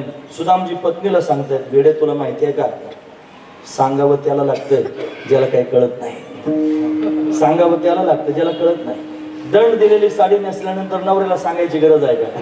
त्याला दिसतच ना महाराज फाटकं लुगडं घालते म्हणून. मग आणून द्यायचं की नाही जबाबदारी कोणाची त्याची, त्याला दिसतं ना. तर सांगावं त्याला लागतं ज्याला कळत नाही. आणि त्याला जर सगळं कळतं आणि त्याला कळत असून जर आपण उपाशी आहोत तर त्याला वाटतं आपण उपाशी राहावं म्हणून गप राहा. अशीच बायकोला समजून सांगितलं. तुम्हाला नाही कळालं मी काय म्हणतो ते, परत एकदा सांगतो. जरा लक्ष देऊन माझ्याकडेच लक्ष दिलं तर कळेल सुद्धा. इकडं तिकडं पाहिल्यावर कसं काय कळेल. म्हणून लक्ष बरोबर काय, बायकोला सांगितलं त्याला सांगावं लागतं ज्याला काही कळत नाही. आणि मी त्याचा भक्त आहे ज्याला सगळं काय कळतं. मग त्याला जर सगळंच कळतं तर मी उपाशी आहे हे पण त्याला कळतं की नाही, कळतं. माझी बायको माझी मुलं उपाशी आहेत हे पण त्याला कळतं की नाही, कळतं. मग त्याला कळतंय मी उपाशी आहे, माझी बायका बरोबर उपाशी आहेत, तरी आपण उपाशी आहोत. याचा अर्थ त्यालाच वाटतं आपण उपाशी राहावं. म्हणून शांत राहा आणि फक्त बघत राहा. तो ठेवील त्या पद्धतीने राहा, त्याला वाटेल त्यावेळेला खायला घालेल, त्याचं चिंतन करीत राहा. आपलं काम काय आहे त्याचं चिंतन करणं. आपलं काय काम आहे त्याच्यावर प्रेम करणं. आपलं काय काम आहे त्याचं स्मरण करणं. आपलं काम आहे त्याची भक्ती करणं. तू फक्त त्याचं चिंतन करीत राहा. तो काय करतो ते बघ. फार महत्वाचा विचार आहे. मग तेवढ्यावरच राहिले महाराज. काय केलं तुम्हाला माहिती आहे, गाव सोन्याचा दिला गा. फक्त चिंतन करत राहिले. झोपडी फिपडी राहिलीच नाही महाराज. पोरबंदरच नाही राहिलं. सुदाम नगरी, सोन्याची नगरी देऊन टाकली महाराज. सुदामपुरी झाली. मुष्टीभर पोह्यासाठी गाव सोन्याचा दिला गा. काय केलं, फक्त चिंतन केलं. नाही विसरला पांडुरंगा. म्हणून त्यांनी महाराज तो ठेवील तसं राहायची भावना अंतकरणात असली पाहिजे आणि त्याचं समाधान असलं पाहिजे. मग त्या पती पत्नीचं उदाहरण पाहिलं ना आपण. त्याच्यात जर बाईनं त्यांनी संसारामध्ये आपल्या नवऱ्यानं जसं ठेवलं तसं राहण्याकरता नकार दिला. नाही मला असंच घर पाहिजे, मला इतकेच दागिने पाहिजेत, मला अशाच साड्या पाहिजेत, आणि हट्टालाच पेटली, तिनं रोज उठून भांडण सुरू केलं. काय नवऱ्याला चांगलं वाटत असेल? मग तो बिचारा जीवाचं रान करतो. तिच्याकरता तो बंगला पण घेतो, तिच्याकरता गाडी पण घेतो, तिच्याकरता सोनं नाणं घ्यायचा प्रयत्न करतो, तिला चांगली चांगली वस्त्र आणून देतो. पण मनापासून करतो का बळजबरीनं करतो? मग बळजबरीनं जर करत असेल तर त्याचं तिच्यावर प्रेम राहील का? ती त्याच्या मनात भरेल का? तिला पाहिल्यावर त्याला राग येत असेल महाराज भयंकर, हिच्यामुळे माझा एवढ्या जीवाचा त्यांनी ताण आहे, हे सगळी ताण मला करावं लागते. पण ना काय करू आता, हिच्याशी लग्न केलं, मला हिच्या मनासारखं करावंच लागेल. म्हणून नाईलाज असतो तिच्याकरता ते करतो. आणि नाईलाज असतो नवऱ्याला जर असं नाचायला लावित असेल, ती पतिव्रता आहे का? आणि ती खरंच त्या पतीवर प्रेम करणारी आहे का? बिलकुल नाही महाराज. म्हणजे पतिव्रता आणि त्या पतीवर प्रेम करणारी कधी ठरेल, जेव्हा माझा पती माझं जीवन आहे, माझं सर्वस्व आहे, माझं संपूर्ण प्रेम त्याच्यावरच आहे. त्याची अशी परिस्थिती आहे, मग मी त्याच्या परिस्थितीमध्ये बाकीचे ढवळाढवळ करायची नाही, तो ठेवील तसं राहायचं, त्याच्यातच समाधान मानायचं. अशी भावना जिच्या पोटात आहे तिचा संसार कडेला जातो महाराज. तसाच भाव आहे याच्यामध्ये सुद्धा. कोबऱ्यानं सुद्धा तेच प्रमाण द्यावं असं वाटलं. ते म्हणले पतिव्रते जैसा भ्रतार प्रमाण, तो म्हणेल तसं माझं जीवन. आम्हा नारायण तैशा परी, आमचं जीवन सुद्धा तसंच आहे. आम्हाला देव ठेवेल तसं राहायचं. ठेविले अनंते तैसेचे राहावे, चित्ते असू द्यावे समाधान. आपण दुःखी का आहोत, आपल्या चित्तात समाधान नाही म्हणून. तुम्हाला देवानं काय दिलं नाही हो? तुम्हाला जेणे हा जीव दिला दान, त्यानं शरीर दिलं, त्यानं त्यांनी महाराज इंद्रिय दिले, त्यानं तुम्हाला आयुष्य दिलं, त्यानं तुम्हाला बुद्धी दिली, त्याच्यामध्ये इथे येऊन बसलात म्हणजे सद्बुद्धी दिली. हा खरंच एवढं सगळं देवानं दिलं ना महाराज आपल्याला. आणि पुन्हा कोण याच्यातला असा उपाशी आहे की महाराज त्याला काम केल्याशिवाय आता खाताच येत नाही? एखादा असेल सुद्धा, पण खायला घातल्याशिवाय देवही शांत राहत नाही. तो सगळं जीवांचा करीतो सांभाळ. फक्त आपला त्रास एवढा जागेवर आहे की त्यानं दिलं तेवढ्यात आपण समाधानी नाही. आपल्याला जास्त पाहिजे. आपण कंस आहोत. कंसाला दोन बायका होत्या, आस्ती आणि प्राप्ती. कंस म्हणजे अहंकार आणि त्याच्या बायकांचं नाव आहे आस्ती आणि प्राप्ती. आस्ती म्हणजे आहे आणि प्राप्ती म्हणजे अजून पाहिजे. देवाच्या दयेने मिळालेलं आपल्याला आहे, पण आपल्याला त्याच्यात समाधान नाही, आपल्याला अजून पाहिजे. ज्याला अजून पाहिजे तो दुःखी आहे, जो आहे त्याच्याच समाधानी आहे तो फार सुखी आहे. मला फार महत्वाची गोष्ट आहे, जो आहे त्याच्याच चांगलं मानतोय की देवानं काय माझ्याकरता अजून करायचं, एवढं केलं देवानं माझ्याकरता, अशी भावना ज्याच्या पोटात आहे तो समाधानी आहे. महाराज जो अजून त्याने अजून पाहिजे, असंच पाहिजे, तसंच पाहिजे, हीच गाडी पाहिजे, असाच बंगला पाहिजे, असंच नाव लौकिक झालं पाहिजे, एवढीच संपत्ती असली पाहिजे, एवढाच बँक बॅलन्स असला पाहिजे, एवढ्याच लोकांनी मला मानलं पाहिजे, एवढीच माझी ख्याती झाली पाहिजे, याच्याकरिता ज्याची धावपळ चाललेली तो समाधानी नाही आणि तो सुखी पण नाही. त्याच्यासारखा दुःखी जगात दुसरा कोणीच नाही. महाराज अरे झोपडीत बसून त्यांनी महाराज मस्त भगवंताचं चिंतन करायला लागला आणि जे आहे ते खाऊन त्यांनी असं गोड त्यांनी भजन केलं. आज माझ्या झोपडीत आनंद झाला, मस्त त्यांनी महाराज मस्ती त्यांनी भगवंताच्या भजनाची झाली. आणि जो भगवंताच्या चिंतनामध्ये अखंड रात्रंदिवस राहतो त्याच्यासारखा श्रीमंत या जगात दुसरा कोण आहे. महाराज जगात सगळ्या श्रीमंत जर कोण असेल तर तो फक्त जो अखंड भगवंताचं चिंतन करतो तो श्रीमंत आहे. महाराज त्याच्यासारखी काय श्रीमंती आहे, त्याला असंच पाहिजे तसंच पाहिजे असं काहीच नाही. महाराज त्याचं जीवनच त्यानं देवाला देऊन टाकलेलं आहे. असं समजत असून सुद्धा जो धावपळ करत असेल तो दुःखाला पात्र होईल आणि संचिताचं फळ त्याला भोगावंच लागेल. मला असं भेटत नाही, मला तसं भेटत नाही, असा जर उद्वेग निर्माण झाला आणि कायमच उद्वेग न राहिला, मला असं पाहिजे होतं तसं नाही भेटलं, मला असं पाहिजे होतं तसं नाही भेटलं, कायमच उद्वेग वाहत राहिला तर मग काय होईल, भोगण्याचे फळ दुःखाचे केवळ भोगण्याचे फळ संचिताचे. मग त्यांनी दुःखच त्याच्या वाट्याला संचिताचं त्यांनी फळ बघा. फार धावपळ त्यांनी जीवाची असते, असं केलं पाहिजे तसं केलं पाहिजे, असं मोठं झालं पाहिजे. काहीतरी इंग्रजीतली म्हण आहे, मला एका चांगल्या ऑफिसरनी सांगितली होती. उंदरांची शर्यत लागली आणि उंदरांच्या शर्यतीत उंदीर जिंकला. तुम्ही ऐकता सर्व, शर्यत कोणाची लागली, उंदरांची, आणि त्याच्यात कोण जिंकलं, उंदीर जिंकला. आता तो जिंकल्यानंतर त्याने काय होईल, हत्ती होईल, तो उंदीरच आहे. तो जिंकला तरी कोण जिंकला, अरे उंदीरच जिंकला. तसं एवढं हे जग आहे, त्याच्यात तुमची शर्यत चालू आहे, हे मिळवायचं ते मिळवायचं आणि ते सगळं मिळवता तुम्ही धावपळ करतात. अरे तुम्ही उंदीर आहात, तुम्ही उंदीरच राहणार आहात. किती जरी कमवलं तरी लहान उंदीर आणि मोठा उंदीर काय असतो, उंदीरच असतो. कशा करता धावपळ आहे महाराज, ही धावपळ आपली चालली कशा करता, याच्यातून काय मिळणार आहे, ज्यांनी मिळवण्याचा प्रयत्न केला त्यांचं काय शिल्लक राहिलं जरा बघा ना तपासून. जर त्यांचं काही शिल्लक राहिलं, आपलं काय शिल्लक राहील.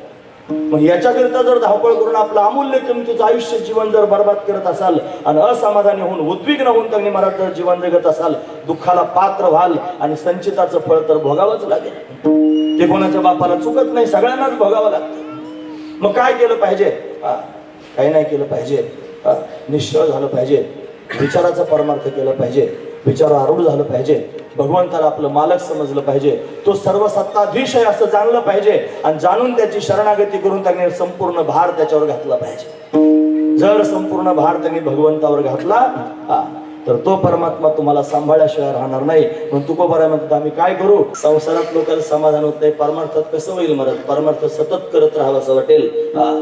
त्याच्यामध्ये तृष्णा आणि तृप्ती एकाच वेळेला राहतात.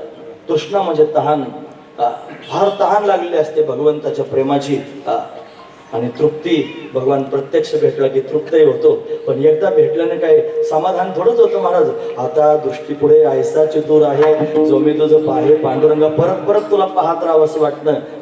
तृप्ती पण आहे आणि तृष्णा पण आहे, या दोन गोष्टी एकत्र राहतात त्याच्यामध्ये. अशी भक्ती केली पाहिजे, एकविध असणारी भक्ती पाहिजे. एकविध आम्ही न धरू पालट, आता पालट धरणार नाही. एकविध असणारी भक्ती जीवनामध्ये प्राप्त व्हावी आणि ती भक्ती भगवंताला फार प्रिय असते. भक्तीमध्ये दोष नसावेत महाराज, भक्तीमध्ये विषयासक्ती नसावी. भगवंताची भक्ती पण करायची आणि विषयाचं चिंतन करायचं, दोन गोष्टी एकत्र झाल्या की देवाला आवडत नाही. मग कोणती आवडते, हेच थोर भक्ती, संकल्पावी माया संसाराची, ही त्याला आवडते. विषयामध्ये पापाचं सहचर्य नसलं पाहिजे, म्हणजे भक्ती पण करायची पाप पण करायचं. ते सहचर्य पापाचं त्यांनी महाराज फार कठीण असते, म्हणून ते चालणार नाही महाराज. भक्तीमध्ये मग काय काय असलं पाहिजे, पाप टाकून भक्ती केली पाहिजे. ह्याची थोर भक्ती आवडते देवा. भक्तीमध्ये त्यांनी महाराज व्याभिचारिता नसली पाहिजे. व्याभिचारिता नाही तर अनेक साधनं करायची, हे करायचं ते करायचं आणि भक्ती करायची. भक्ती आहे की भक्तीच करायची, जो बाकीचं काहीच त्यांनी पाहत नाही. एक गावे आम्ही विठोबाचे नाम आणि कापे काम नाही. आता या एक गावे विठोबाचे नाम म्हणण्याने त्यांनी महाराज बाकीच्या साधनांची व्यावृत्ती केली आणि बाकीच्या देवांची व्यावृत्ती केली. विठोबा म्हणल्याने बाकीचे देव नाही, विठोबाच. आणि नाम म्हणल्यानं नामच साधना, बाकीची कोणतीच साधना नाही, असं एकविध भाव त्यांनी प्रगट केला. एक गावे आम्ही व्याभिचारी भाव भक्ती चालत नाही, भक्तीमध्ये विप्रलंबा चालत नाही. जो अव्याभिचारी भक्ती करतो तोच भगवंताला प्रिय होतो. म्हणून कोणती भक्ती केली पाहिजे? अव्याभिचारी, हेच थोर भक्ती आवडते देवा. भक्तीमध्ये विप्रलंबा चालत नाही. विप्रलंबा म्हणजे काय? फसवणूक. फसवणूक चालत नाही महाराज भक्तीमध्ये. एका गृहस्थानं त्यांनी महाराज बाजारात जाऊन एक शेळीचा मुलगा विकत घेतला, बोकड. आणि ते हा बोकड विकत घेतला. आणि 2-4 चोर होते महाराज त्या बाजारात. त्यांनी पाहिलं की हा गावाकडून आलेला जरा भोळा भाबडा दिसतो, याचा बोकड आपण चोरून न्यायचा. चोरायचा कसा प्रश्न पडला. ते चार चौकात बसले, उभे राहिले महाराज. ते लक्षात घेतलं, त्याची चौकशी केली, कोणत्या गावाहून आला, आता हा कोणत्या दिशेला जाणार आहे. मग 4 चौक रस्त्यात पडत होते. पहिल्या चौकात एक थांबला, दुसऱ्या चौकात, तिसऱ्या, चौथ्या चौकात 4 जण थांबले. आणि पहिल्या चौकात आल्याबरोबर त्या चोराने त्याला नमस्कार केला, राम राम म्हणलं. राम राम. बघा, बाजारात आल्यानंतर सगळे लोक त्यांनी शेळ्या घेतात, बोकड घेतात, आणखी काय काय घेतात. हा कुत्रा घेणारा माणूस पाहिला मी. कुत्रा विकत घेतला, कुत्रा घेऊन चालले. तो आश्चर्याने बघायला लागला. तो म्हणला, माझ्या हातात तर हा बोकड आहे आणि हा कुत्रा कसं काय? म्हणते कदाचित त्याच्या डोक्यात काही फरक असला पाहिजे, त्याच्यामुळे हा बोकडाला कुत्रा म्हणतो. चल घेतला म्हणले, चल जाऊ दे. पुढच्या चौकात गेला, पुढचा दुसरा नमस्कार म्हणला. तो म्हणला, काय पाहुणे, हा काय प्रकार आहे? कुत्र का बरं बांधून चालवलंय? दुसरा पण म्हणला कुत्रा आहे म्हणून. त्याच्या जरा मनात पाल चुकली. म्हणला, एक बावळट होता, दुसरा कस काय बावळट असेल? बरं, दोघांनी एकच कस काय दिसायला लागलं. तो त्याला पण कुत्रा दिसला, याला पण कुत्रा दिसला. तिसऱ्या चौकात गेला, तिसरा तर हसायलाच लागला. तुम्हाला का असतोस? मला बावळट, अरे कुत्र कुठे बांधून चालवलं? अरे मग याच्या मनातच पक्का भाव निर्माण व्हायला लागला. मला कुत्रच आहे काय की? परत परत बघायला लागलं त्या बोकडाकडे. तो बोकडच त्याला दिसायचा, ते म्हणायचे कुत्राच आहे. त्याला वाटलं हा पण बावळट आहे. पुढच्या चौकात गेला आणि पुढच्याने तर फार वेगळाच पवित्रा धारण केला. ए मूर्खा, अरे त्या कुत्र्याचा काही जीव आहे का नाही? बांधून त्याला त्यांनी चालवलंस. असं म्हणल्यानंतर तर मग कुत्र्याकडे पाहतो, बोकडाकडे पाहायला लागला. आता त्याला पण कुत्रा दिसायला लागला. एवढं त्याची बुद्धी फिरवली महाराज की पहिला कुत्रा म्हणला, दुसरा कुत्रा म्हणला, तिसरा कुत्रा म्हणला आणि चौथा कुत्रा म्हणला. यालाच कुत्रा दिसायला लागला. ते कुत्रा त्या बोकडाकडे पाहायचं पण त्याला कुत्राच दिसायचा. त्याने काय केलं माहिती? थोडा पुढे गेला, सगळी नजर लोकांची चोरून त्यांनी तो बोकड सोडून दिला महाराज. हे 4 टप्पूनच होते. म्हणजे त्याच्या बुद्धीचा भेद करून अशा पद्धतीने तो बोकड चोरून, याला विप्रलंबा म्हणतात. तसं कंबर बांधून, फेटा बांधून, पांढरे कपडे घालून तुमच्या समोर मी छान छान बोलून तुमची विप्रलंबा करायची. धना करता, माना करता, प्रतिष्ठे करता, वैभवा करता, मोठेपणा करता मी बोवा व्हायचं आणि तुमच्या सगळ्यांची रंजवणी करून तुम्हाला त्यांनी महाराज अशा पद्धतीने रंगवायचं आणि मी ते मोठेपण प्राप्त करून घ्यायचं. विप्रलंबा आहे. अशी विप्रलंबा जर माझ्या जीवनात असेल तर माझी भक्ती देवाला आवडणार नाही महाराज. हा प्रतिबंध आहे भक्तीमधला. काहीच नाही पाहिजे, अनन्य असला पाहिजे भगवंताच्या ठिकाणी. देवाशिवाय दुसरं काहीच नाही, तोच आहे माझा. त्याच्या वाचून मला कोण नाही. तदीयता, त्वदीयता, मदीयता 3 भाव भक्तीतले असले पाहिजेत. फार श्रेष्ठ भाव आहेत मला. त्याच्याशिवाय माझं जीवन नाही, तोच माझं सर्वस्व आहे. पाप करायचं बंद करून टाकलेलं आहे, व्याभिचारी भाव पोटातून काढून टाकलेला आहे.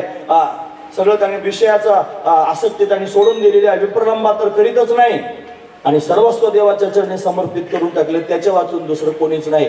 हरिविन शून्य शेजारोग्य माय. हरी वाचून काहीच नाही महाराज. आता अशी अवस्था त्याच्या चित्ताची झाली. मग सगळा भार देवावर घातला. तुका म्हणे भार घातली आवरी आणि होईल काय वारी नारायण. त्याला त्याचं सांभाळावंच लागेल संपूर्ण जीवन. यानं वाहून टाकलं त्याच्या पायावर. तुका म्हणे घालू तयावरी भार, वाहू हा संसार देवा पाहिजे.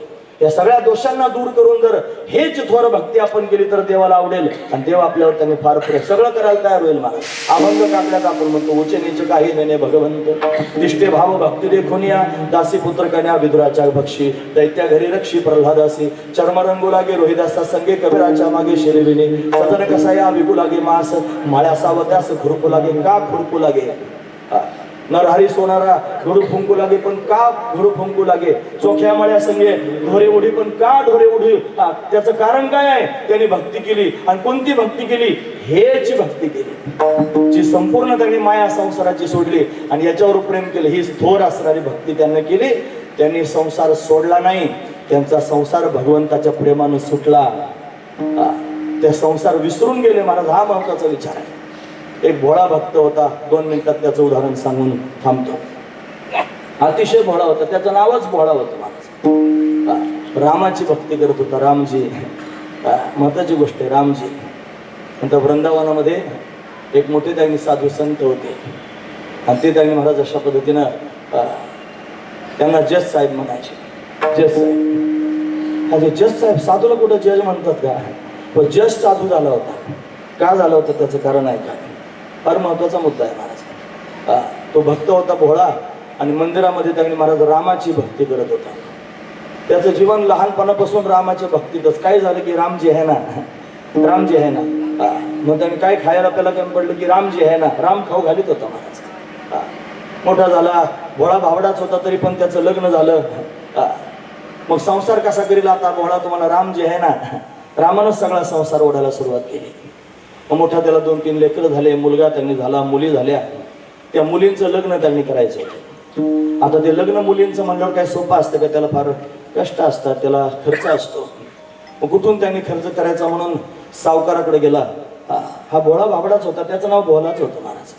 आणि तो रामाचा भक्त त्यांनी होता आणि अडाणी होता, काही समजत नव्हतं. त्या सावकाराकडे गेला आणि त्याला म्हणला मुलीचं लग्न करायचं, थोडी रक्कम पाहिजे, देता का? दिली महाराज त्याला. ते रक्कम त्यांनी घेतली. मुलंही त्यांनी मोठे होते पण ते म्हणले तुम्ही कर्ज आकारून आणा, आपण बहिणींचं लग्न करून आम्ही ते कर्ज फेडू. म्हणून अशा पद्धतीने त्यानं सावकाराकडून जाऊन कर्ज काढून आणले पैसे. आणि ते आणल्यानंतर त्यांनी महाराज ते त्याच्यापासून तो खर्चही झाला, लग्न पण त्यांनी सगळं चांगलं पार पडलं. आणि लग्न पार पडल्यानंतर त्यांनी ते मुलं कामधाम करत होते, त्याने रक्कम जमा केली आणि बापाच्या हातात दिली. म्हणजे ज्याचं कर्ज काढून आणलं त्याला देऊन टाका. त्यानं व्याजासहित ती रक्कम द्यायला तो गेला. आणि गेल्यानंतर त्यांनी मला ती सगळी रक्कम पोहोच केली आणि आता पोहोच पावती घेतली पाहिजे ना, ती रक्कम पोहोचली म्हणून. मग तो सावकार त्याने त्याचं कर्तव्य आहे ते लिहून द्यायचं. त्याने ती पावती लिहिली. तुम्हाला सही कर म्हणला, नाही सही करता येत, मी अडाणी आहे. मग अंगठा तिथे त्यांनी चिकटवला. असं त्यांनी महाराज झालं. सही कर म्हणल्यावर सही येत नाही म्हणून त्यांनी हा अडाणी दिसतो असा विचार त्याच्या मनात आला आणि त्यानं षडयंत्र केलं सावकारानं. तो म्हणला त्यांनी हा भोळाच दिसतो, याच्यावर क्लेम आपल्याला करता येईल. पहिला कागद होताच याला कर्ज दिल्याचा, त्याचा अंगठा त्याच्यावर होताच पूर्वीचा. तो कागद त्यांनी अशा पद्धतीने परत दिला नाही आणि ते त्याला सांगितलं, बघ थोडं तहान लागली, मला समोर माठ आहे, पाणी आणतोस का? ते आणलं महाराज. अशा पद्धतीने त्यानं पाणी, पण तो पाणी आणायला जाईपर्यंत तो कागद त्याने एका वहीमध्ये त्यांनी महाराज पुस्तकात घालून ठेवला आणि याच्या हातात नकली कागद दिला आणि रक्कम पोहोच झाली असं लिहिलं नाही. त्याला येतच नव्हतं वाचता. त्यानं आपल्या विचाराने घेतला कागद आणि घरी गेला. कोणाला काही कळालं नाही आणि थोडे दिवस जाऊ दिले नाही. हा सावकारानं परत त्याच्यावर क्लेम केला, यानं माझं कर्ज घेतलेलं आहे, परत दिलं नाही. आता काय करायचं? तो म्हणला, अहो मी सगळं तुम्हाला दिलं, व्याजासहित तुमचं सगळं पूर्ण केलं आणि तुम्ही नाही दिलं म्हणता. आणि नाही दिलं म्हणे, खोटं बोलू नकोस. मग आता काय करायचं? तो हे म्हणायचं मी दिलं. अहो पोरं म्हणायला लागले, बाबा कुठं दिले पैसे? अहो खरंच याला आणून दिले मी पैसे. नाहीच म्हणतोय. तो म्हणला, मी पैसे घेतल्याशिवाय चेन मला पडणार नाही, मी कोर्टात जाईन, केस करेन तुमच्या. केली केस आणि केस केल्यानंतर त्यांनी महाराज फरमान त्यांनी अशा पद्धतीने आले आणि मग त्याला बोलावलं. तो गेला. त्यांनी महाराज त्या कटाऱ्यात उभा राहिला. मग त्याला विचारलं, म्हणे कर्ज दिलंस? म्हणे दिलं. सावकाराला विचार, दिलं? तुम्हाला नाही दिलं. मग आता हा म्हणायचं मी दिलं. कोण होता साक्षीदार? कोणाच्या समोर दिलंस? तुम्हाला रामजी येते ना, राम होता ना. त्याच्या तोंडातून शब्द बाहेर पडले, राम होता. म्हणजे कोण आहे राम? हो हमारे यहाँ रहते, हम उनके दास है, रामदास. भोळाच होता महाराज तो. मग त्या जजने सांगितलं, रामाला बोलवा, साक्ष द्या. त्याला वाटलं त्यांनी कोणतरी राम आहे, गावातला कोणीतरी राम असेल आणि त्या रामाच्या साक्षीनं रामजी त्यांच्या साक्षीने दिले असतील पैसे. म्हणजे जजला काय माहिती विचारलं, त्याने ते लिहिलं कागदावर, म्हणजे चला रामजीला बोलवा. आता तो शिपाई त्यांनी कोर्टातला गेला आणि लोकांना विचारायला लागली, तर रामजी कहा रहते? म्हणजे आमच्या गावात रामजी नावाचा माणूस नाही बघ कोणी. हा तो कागद घेऊन त्यांनी सांगितलं रामजीने साक्षीदार होते, रामजीने त्याने दिले. मग कोणी कोणाची साक्ष आहे? म्हणजे तो भोळा आहे ना, त्याची साक्ष आहे. ज्याच्याकडे कागद वाचायला दिला होता ना, त्याच्या लक्षात आला हा भोळा. तिथं जाऊन म्हणला, माझा राम साक्षीदार आहे. त्याने सांगितलं रामाचं मंदिर आहे बा समोर, मग तिथं जाऊन बघा. आता त्या शिपायाला काय करायचं? महाराज तुम्हाला एवढाच एक राम गावात आहे जो कोदंड पाणी धनुष्य हातात घेऊन आहे. मग त्याच्या समोर ते समर्स नेऊन ठेवलं महाराज. ती चिठ्ठी नेऊन ठेवली, याला तुम्ही साक्ष देण्याकरिता या. त्या पुजाऱ्यानं पण वाचली. पुजाऱ्याच्या सगळं लक्षात आलं महाराज. जी साक्ष देण्याची तारीख होती ना, दिवस होता ना, त्या दिवशी पुजारी रामाच्या समोर उभा राहिला. गहिवरला हात जोडून रामाच्या मुखाकडे पाहून बोलायला लागला, रामा आज तुमची बारी आहे. त्याने जन्मभर तुमची सेवा केलेली आहे. तो जन्मभर तुमचा दास म्हणून वागलेला आहे. त्यानं सगळं जीवन तुमच्या चरणावर समर्पित केलेलं आहे. म्हणून त्यांनी त्याची बारी त्यांनी अशा पद्धतीने चांगली सांभाळलेली आहे. आज तुमची बारी आहे रामा, जा बरं. नक्की त्याची लाज राखण्याकरिता जा. तो शिपाई त्यांनी, तो पुजारी त्यांनी अशा पद्धतीने रामाच्या समोर म्हणू लागला. गेला महाराज कोर्टामध्ये आणि उभा राहिल्यानंतर त्या जजने सांगितलं, चलो रामजी हाजीर हो. आता कुठून रामजी येणार आहे, प्रश्नच होता मोठा. रामाचा फार चांगला शृंगार केला होता महाराज पुजाऱ्यानं आज, आणि त्याच्या मनात चांगले भाव होते की रामा तुम्ही गेले पाहिजेत. त्याच्यावर भार त्यांनी घातला होता. याला रामाशिवाय दुसरं कोण नव्हतं ना, सर्वस्वच रामाच्या चरणावर समर्पित केलं होतं आणि त्याचं जीवनच राममय झालेलं होतं. रामजी हाजीर हो, रामजी हाजीर हो 2 वेळा त्यांनी म्हणले. कोणीच येईना. सावकाराला फार आनंद झाला महाराज, फार आनंदी झाला. त्याला वाटलं बस आपल्याला डबल रक्कम मिळणार आता. इतक्यात त्यांनी महाराज काठी टेकवण्याचा आवाज आला. शांत वातावरणामध्ये कोणीतरी आलं, रामजी हाजीर हो. तो वृद्ध रूपामध्ये राम त्यांनी तिथे आला. हाजीर आहे म्हणला. असं म्हणल्यावर सगळेच पाहायला लागले आश्चर्यानं.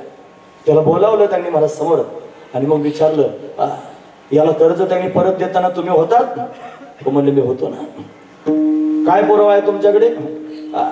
म्हणले याच्या घरामध्ये एक कपाट आहे. त्या कपाटामध्ये अमक्या अमक्या नावाचं एक पुस्तक आहे आणि त्या पुस्तकामध्ये 2 कागद ठेवलेले आहेत. तुमचा शिपाई पाठवून कागद इकडे घेऊन आणि याला इथंच थांबवा. सावकाराला. सावकार थांबवला. शिपाई गेला आणि ते कागद घेऊन आला आणि अशा पद्धतीने ते कागद अशा पद्धतीने दाखवले. जज साहेबांनी त्यांनी पाहिले. राम साक्ष देण्याकरिता आला. प्रत्यक्ष साक्ष दिली. सगळ्या गोष्टी त्या भोळ्याच्या बाजूने झाल्या आणि पाहता पाहता साक्षीदार त्यांनी महाराज गुप्त झाला. आणि मग जज साहेबांना कळालं त्या शिपायाकडून की साहेब मी चिठ्ठी देण्याकरिता गेलो होतो, पण ही चिठ्ठी त्यांनी कोणी माणसाच्या हातात दिली नव्हती. रामाच्या मूर्तीसमोर ठेवून आलो होतो आणि हा साक्षीदार आला आणि त्या साक्षीदारानं त्यांनी महाराज ही गोष्ट सांगितली जी फक्त सावकारालाच माहित होती. आणि ती चिठ्ठी त्यांनी आणली. ही रामाशिवाय कोण जाणेल महाराज, म्हणून तो जगाचा मालक प्रत्यक्ष साक्ष देणार. जगाचा मालक आला महाराज प्रत्यक्ष. हे ज्या वेळेला भोळ्याला कळालं ना महाराज, अंग टाकून रडायला लागला. फार कासावीस झाला, फार व्याकुळ झाला महाराज. रामा माझ्याकरिता त्यांनी साक्ष देण्याकरिता आलास रे. सगळं जीवन रामाच्या चरणावर समर्पित केलं होतं. त्याची ती भावना प्रत्यक्ष पाहिली. तो जज खाली उतरला आणि कोर्टाच्या बाहेर येऊन त्यांनी महाराज त्या भोळ्याला भेटला. कोर्टात त्याला नियम आहेत ना महाराज, बंधन आहेत.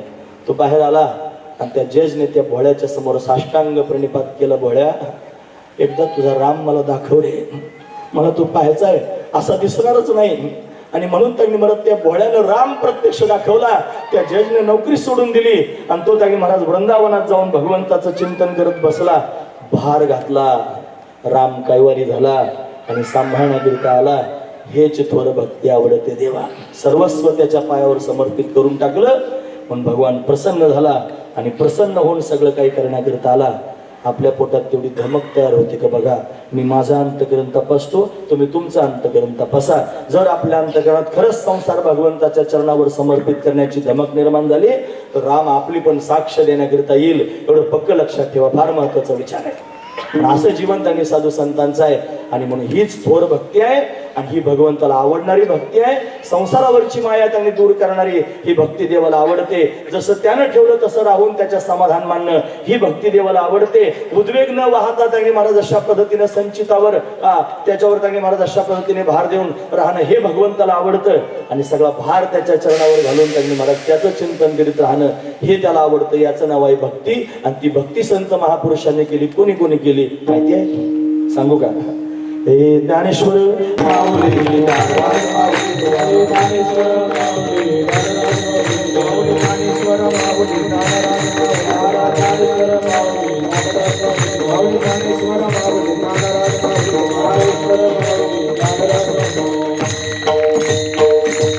आद्य जगद्गुरु शंकराचार्य ज्ञानोबा तुकाराम. आद्य जगद्गुरु शंकराचार्य ज्ञानोबा तुकाराम. आद्य जगद्गुरु शंकराचार्य ज्ञानोबा तुकाराम आद्य जगद्गुरु शंकराचार्य ज्ञानोबा शुक सनकादिक नारद तुंबर ज्ञानोबा तुकाराम आद्य जगद्गुरु शंकराचार्य ज्ञानोबा तुकाराम शुक सनकादिक नारद तुंबर ज्ञानोबा तुकाराम आद्य जगद्गुरु शंकराचार्य ज्ञानोबा तुकाराम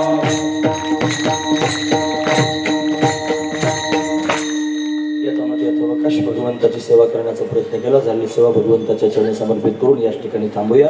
2 तास बसून तुम्ही माझी बडबड ऐकून घेतली. तुम्हा सगळ्यांच्या अंतकरणापासून धन्यवाद. गुणवान मंडळींनी फार सुंदर साथ केली. तुम्हा सर्वांचे धन्यवाद. साऊंड सिस्टीम सहज आहे, मला चांगलं बोलता आलं. तुमचे धन्यवाद. महाराज मंडळी समोर बसलेत. मोठं मन करून तुम्ही त्यांनी श्रवण करत आहात. सर्वांच्या चरणावर मस्तक ठेवतो. मस्तक माझा पायावर या वारकरी संतांच्या सर्वांना नमस्कार करून थांबतो. चाल झालीच आहे असे गरीब धरून मोठ्या प्रेमानं भगवंताचं चिंतन करायचं. मला फार चांगलं वाटलं. फार सुंदर त्यांनी श्रवण करत आहात.